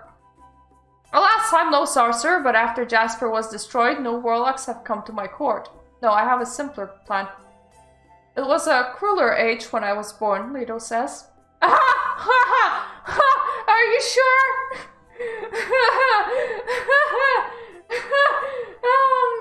The age in front of me just doesn't look that nice, so okay. I'm done with that. As a youth, I liked to watch dogs fight bears. I remember one such entertainment. 5 dogs against a single colossal bear. That beast should have won handily, but one dog eluded him by crawling into a corner. The bear kept trying to reach that one dog, even as others tore his guts out. Your Lobo tail wags in excitement. Well, my dog's excited. Your size like that bear. When they see a target, they'll attack and they don't stop or think. He taps the map of the Viper. How many biting dogs could we fit into these invisible chambers? Then he glances up at the kindred with him. More than enough. We just need one dog that knows how to hide. Oh boy, he's staring straight at me. That's nice.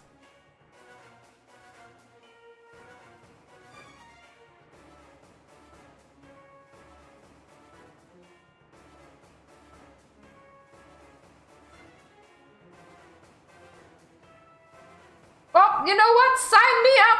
Sign me up for this suicidal operation of yours. Why not?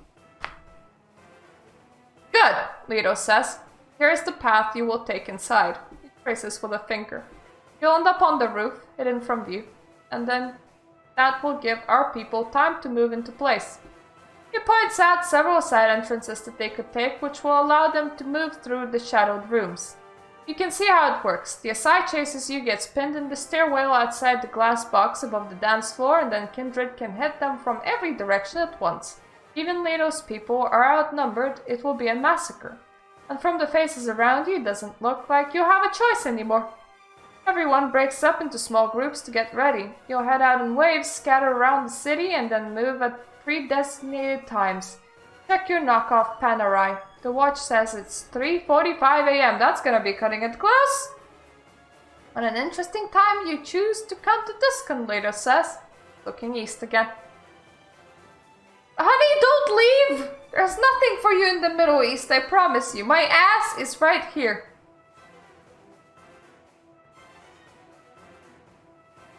Yeah, that is cutting it close.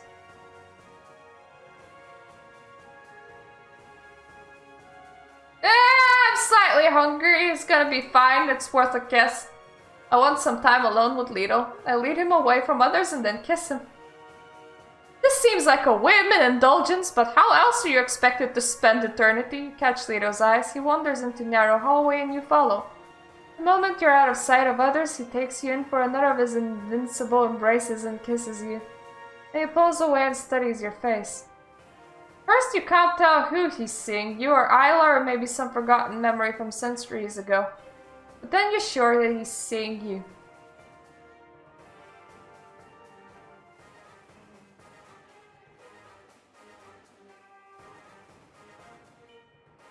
You know what? Fuck it! You only live once. Let's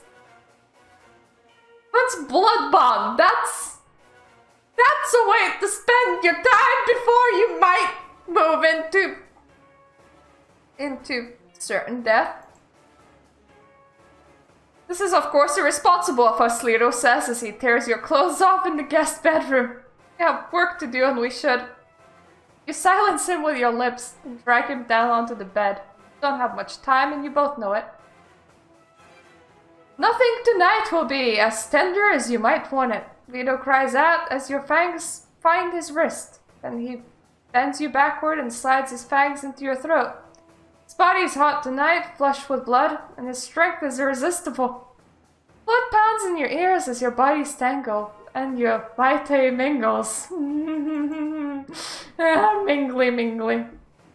You reluctantly distance yourself from Lito's arms. That was wonderful, but too brief. And it was dangerous. You're lucky you didn't lose control, or that he didn't just casually drain you dry.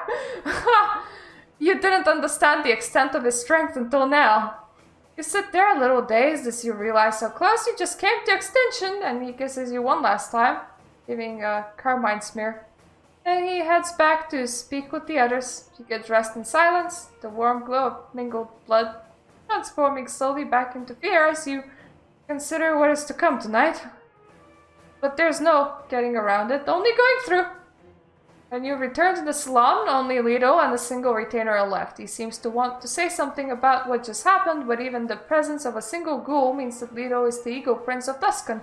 His expression is full and unreadable. You will be pursued on the way to Viper, of course, he says. That's good. Lure them in, get inside, move as I told you to move. On the retainer heads for the garage, Lito crosses the distance between you in a flash. And be careful, Babylon, he whispers.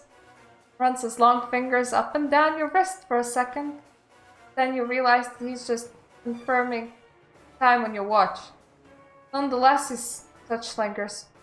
When the last retainer opens the garage door, Lito follows him outside.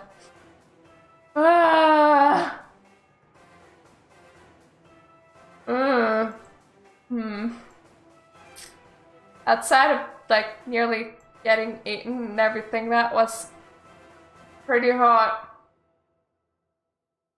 Pretty hot. Why is there more to the game than just the romance sections, eh? The Viper is dark. Its parking lot empty except for a few police cruisers, militia vehicles, and those big bikes. Bikes? You park facing the Viper. You know the exact route you're gonna take once you draw every last SI agent to the Viper. You're pretty sure you know how to get in without getting sniped or swarmed. Green laser sights glitter in the darkness. The main door is open to allow regular agents quick access in or out, though it's always guarded by at least 2 people. Only a single agent watches the glass VIP door. There are patrols to watch the locked side doors, but you might be able to smash through a lock before they notice you. Looking around, you see only 2 snipers on the roof of a nearby building and enough guards to make the patrols, but no more. Maybe your side doesn't consider you the biggest threat. That's good for you. Whatever you do, you can't waste any time. You hear sirens all over the city and they're converging on the Viper. Okay, do I have any smarts? Quickly and nimbly, that's not me.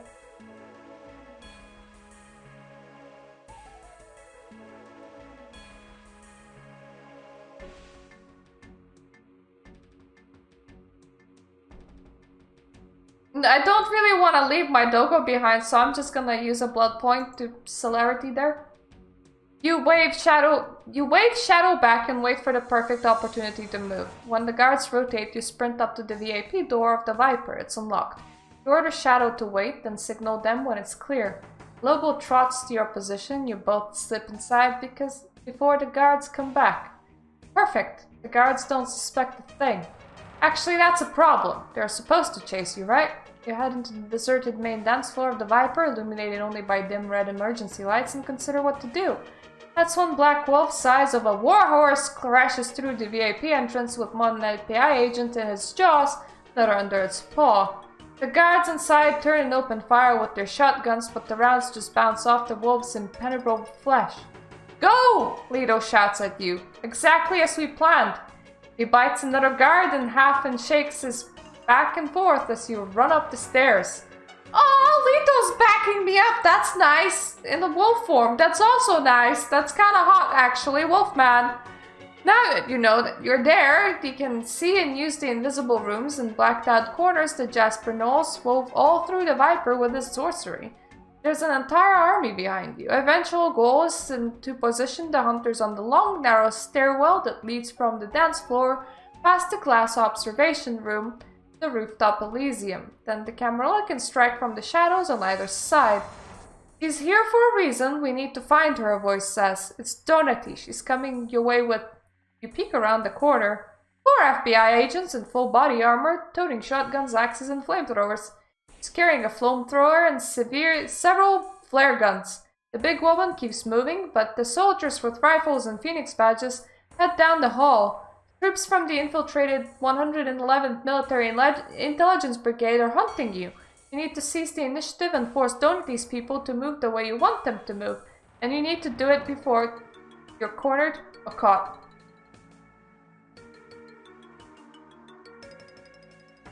If there's anything, I am clever, so I'm gonna say that I am clever enough to stay hidden and listen to the patrols. I want to use as little blood as possible because I don't have that much blood.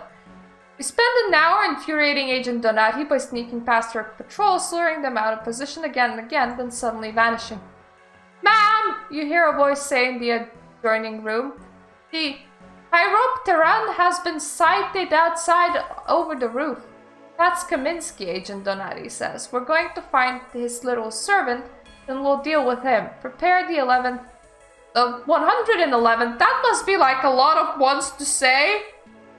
Why don't you just like put up a better code word, like something that's fast, like prepare the T-troops or something to move onto the roof. Yes, ma'am. Almost. You just need to distract him a little while longer. You keep going as you plan your next move. When you slip through another corner, you reach an improvised server and AV room and come face to face with Tucson police officers set to guard it. She raises her 9mm. Shadow gets her first and tears her throat out. A bat flies past you, drizzling a rain of blood. Lito. This recording and monitoring equipment is new to the Viper. It's a field police for some Inquisition agency and you're not sure which. Screens show the faces of kindred you've seen in Tucson or their retainers, plus live footage of guards outside.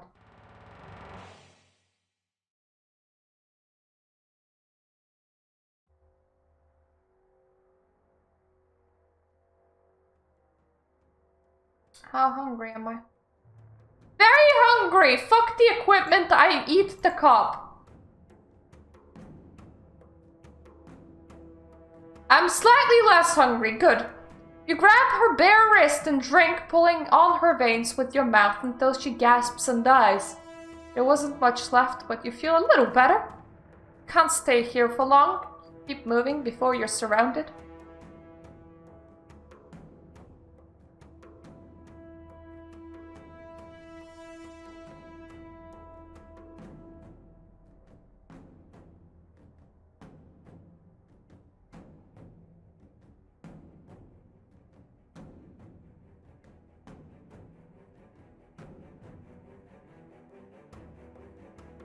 Well, I have brains and investigative skills.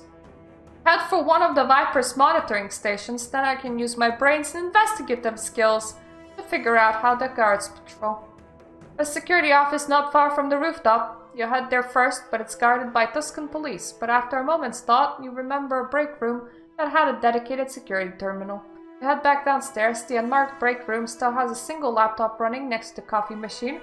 How lucky for us! You pop it open and the Viper security feed loads up. After just a few minutes of analysis, you identify several holes in Agent Donati's security. The Hunter's main weakness is that they always travel in tight packs. Donati's understandably afraid of her people wandering off and getting drained by a vampire, but that means each group is slow to react. Use the information to waste Donati's time for another hour as she chases disturbances that she's never able to catch. You overhear more shouted orders a few minutes later. Agent Donati is ordering everyone up to the roof. This is it! So, okay, it was 3:45 when we had the meeting. Then I went to the closet and had a very quick hanky-panky with Prince of Tucson. I am still very proud of hanky-panky because that was my whole point of playing this game. Not ashamed. Not ashamed.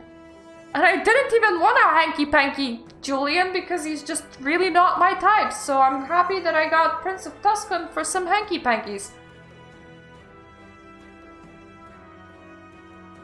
So let's say that we moved out at 4.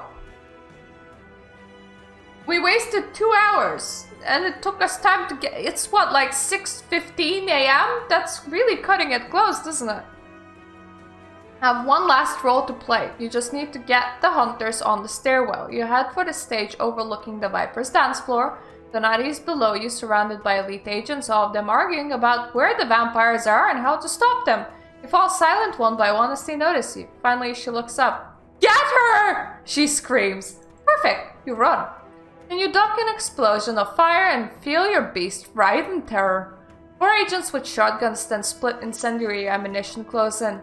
Shadow doesn't even hesitate. Yolobo hurls herself into the pack of agent. Oh, it is a herself! I just called it wolf and said the gender doesn't matter. Because it's just a wolf. You're dragging one to the ground and spreading chaos. You lose sight of Shadow as you keep moving. You sprint past the glass-walled observation room overlooking the dance floor, past the hallway leading to Lito's office, past the kindred waiting in the shadows. Agent Donati follows you, and it seems like every hunter in Arizona follows her. You reach the rooftop of Elysium just as the Camarilla of Tucson explode into violent action. You hear screams, gunfire, bestial growls, every kind of horror as Prince Leto fleets his people and the wholesale slaughter of the invaders. Up here among the cacti and desert trees transplanted the roof, it's peaceful. Yeah, let's just like have a sambuca and chill out. The sorcery that hid the Elysium has started to unravel, so you can see the city clearly. The moon illuminates the rooftops of Tucson and distant mountains. You hear a few sirens, but the city doesn't seem like it's at war, because it isn't. Kindred are at war and they fight from the shadows. Riga circles overhead. Behind you the gunfire dies down. Is that all it took? Less than a minute to kill 100 trained soldiers and officers. You turn around. A bat flutters up the stairs and transforms into Prince Lito. His body is cratered with bullet holes and his white clothes hang in tatters like a shroud. Burns mar the left half of his body. Still he forces himself to rise. Lito is an elder after all. Agent Donati limps up the stairs, riddled with bullets, half her face torn away by claws. As you watch the wounds start to knit together, you recognize that power. Agent Donati is a ghoul. You little parasite, Donati says, a huge black shadow against the Tucson skyline. Hunted creatures like you for America since before there was an America. I followed them from Rome to New World. I've been the Inquisition in this country for 100 years. And do you know what I want to do to you, Babylon? I want to put a spike in your brain and strap you to a wall along with the others. I would like to feed on you and take your strength so I can keep destroying vampires. But I'm just gonna destroy you because you did this. You did all of this.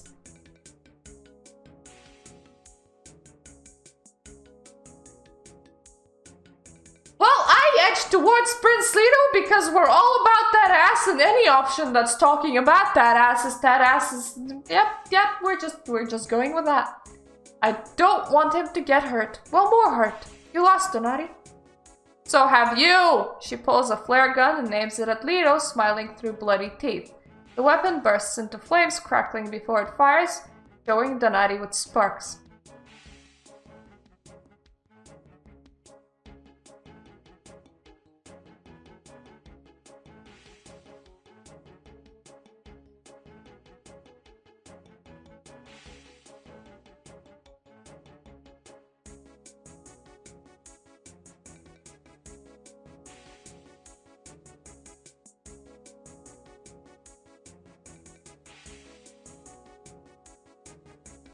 Well, let's try and slice her to pieces before she shoots. Grit your teeth and charge into the shower of sparks. Your blade hisses as you glide past Donati. The sparks bounce off your skin, and your beast screams in terror and rage. You look back. Donati drops her weapon, turns, stares at you in disbelief. She falls in 2 pieces at your feet! Woo! I haven't seen a victory like this since I drew breath, Lito says, who limps down the stairs. The stairwell is choked to death and dying police. Soldiers, agents, unidentifiable hunters, and the vampires are all feeding on them. I would kinda like to join them, honestly. I'm kinda hungry. A few more corpses litter that almost empty dance floor of the Viper. Though the shattered glass wall of the VIP entrance, you see the lights of a municipal police. They're all Carlos's people. There won't be a problem. This place is finished, Lito says, leaning against you as he struggles to mend his wounds. Looking east again.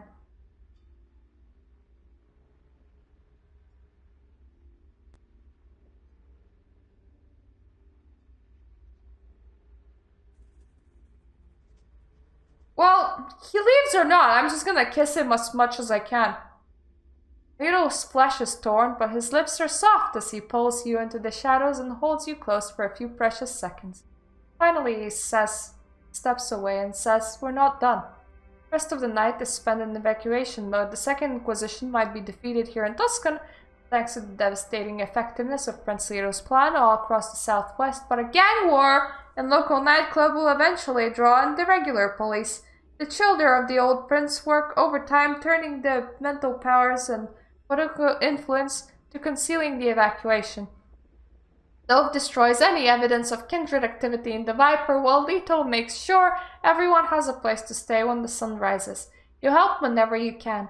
You end up back in Lito's haven, standing in the shower to wash the blood and suit off your body a few minutes before sunrise, and you wrap yourself in silk robe and collapse in Prince's arms on his bed.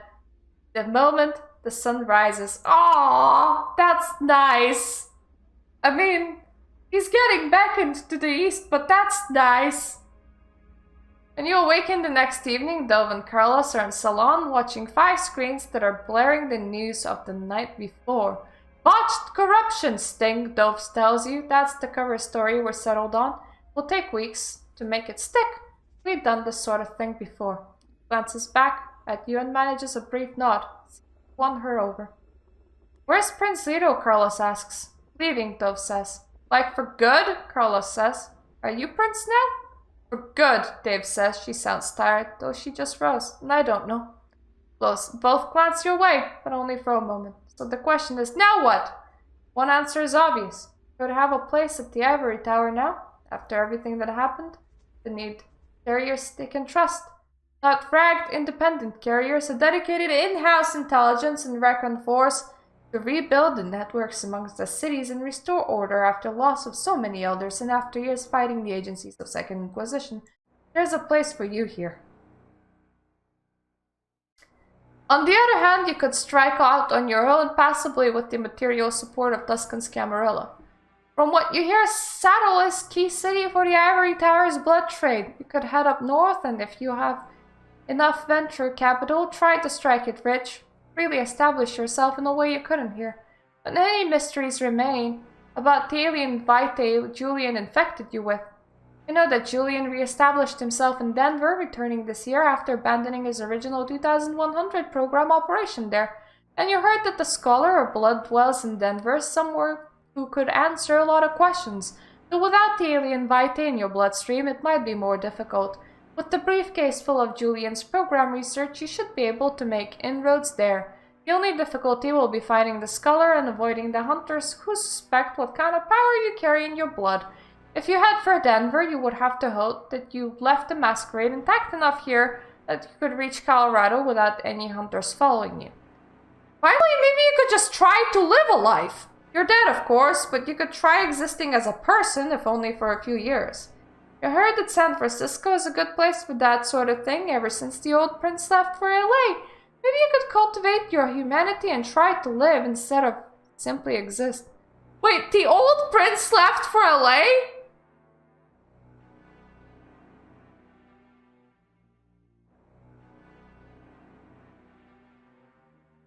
Oh, left San Francisco for LA, not left Tucson for LA, okay. Well, you know what? If Lito is leaving... No! No four! No four! Fuck Julian! I'm leaving with Lito, that's my happy ever after. You can guess what he's doing. You run back down the steps across the street to the brick hangar just as the doors open. And there's Prince Lito prepping his twin-wing prop plane. The Piper twin Comanche's ready to fly. Babylon, he says when he sees you. Keeps his expression composed, you see happiness in his eyes. Oh, I'm coming with you, you fucker! We can die Middle East together, why not? That's fun. It's going to be dangerous, he says. You're leaving everything behind. But he already knows you understand. He embraces you as Shadow, and Riga start arguing. It's a long flight, he says. I'll teach you the basics on the way to Cairo. Settle into the co-pilot seat as Lito rolls out of the hangar. Handles some radio business and then effortlessly takes off. He circles once, and then you get one final view of Dove and the other kindred on the roof of the Haven. And he turns east, crossing all of Tucson in less than a minute. Then you rise into the night sky. The end.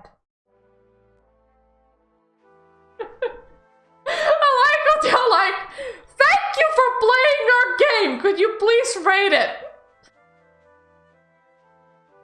Oh boy, do I need to give my rating right now, game? Right now.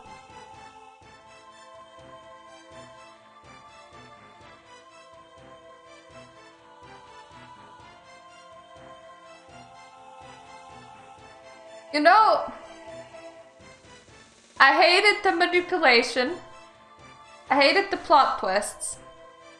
But it's not like they were badly written or not fit in the universe. Quite the opposite. They're very much World of Darkness, which makes this game fucking good, but I hated it from the player perspective, which is like, thumbs up to you. I could have done without all the car descriptions because I just don't understand cars whatsoever. But that is me. Somebody that knows cars will be very excited about cars descriptions. I really like the romance. And I'm quite happy about the ending right now. It's like, for me, this has just been one huge dating sim. One huge dating sim. The issue though with this game is that you wrote a really good game. You did. You wrote a really good game, but it's a book. You wrote a book, and that's what a lot of people are gonna perceive it as. I've received so many comments from people going, "Oh, I never got into this game because this game is too hard to follow." It's not. It's not, but it's a book. You lose interest because it is a book. It's not a game, and you're trying to sell people a game. You're trying to sell gamers the game. You're not trying to sell book enthusiasts the game. I kind of like both. I had no problems with it, but it's kind of hard to watch when all there is text. I mean, look at Dwarf Fortress even. Even Dwarf Fortress has visuals of some sort, right? I'm not saying that Dwarf Fortress visuals would have worked here.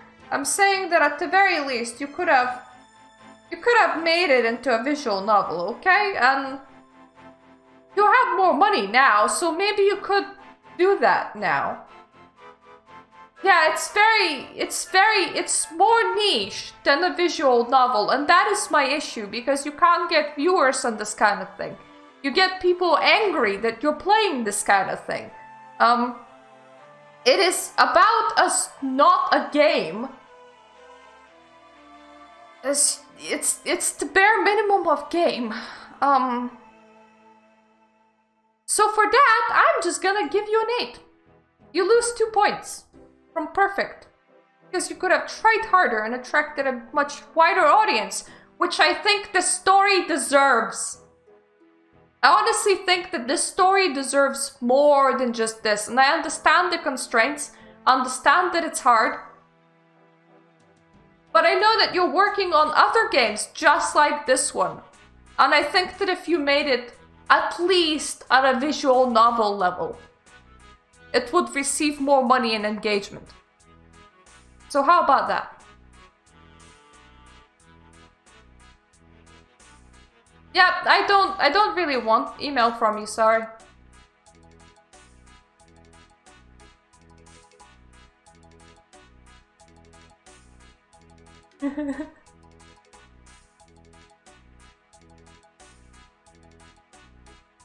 Well, anyways, I think I'm gonna be stopping here.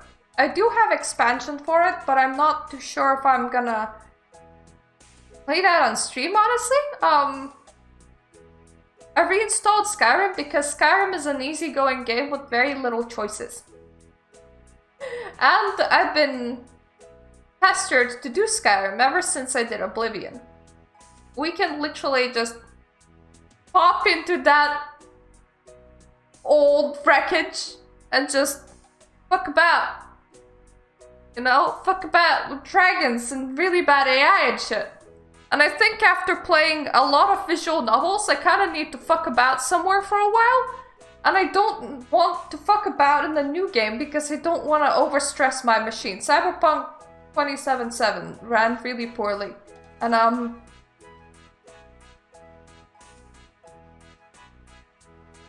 there's that werewolf game. But once again, it's a new game. And I don't want to go through all of that bloody issues of like trying to get something to run and to film it at the same time, because it's just my machine hates that sort of thing.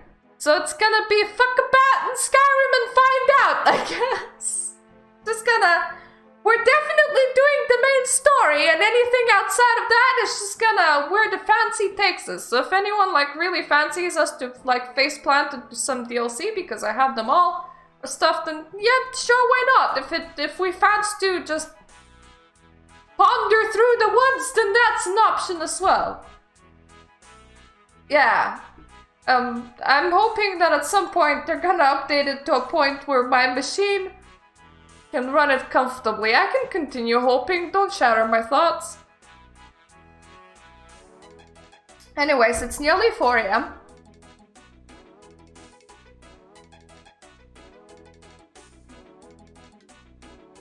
Yeah, I heard that a lot of modders are fixing problems the same way that modders are fixing problems for EA as well. But anyways, as I was saying, it's nearly 4 AM. Okay. Yeah, it's early. It's not late. It's early in the morning. I still need to get up for work today. So I'm gonna stop here. But, if I have to actually stay indoors and be like super closeted during most of the summer, streams are probably gonna be a common occurrence because my allergenic ass will not be able to do much else. So look forward to that. And thank you for watching and thank you for joining me. I will produce a review for this game at some point, I think.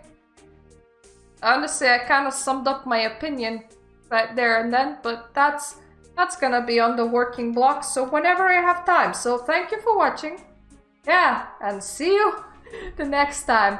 Night night.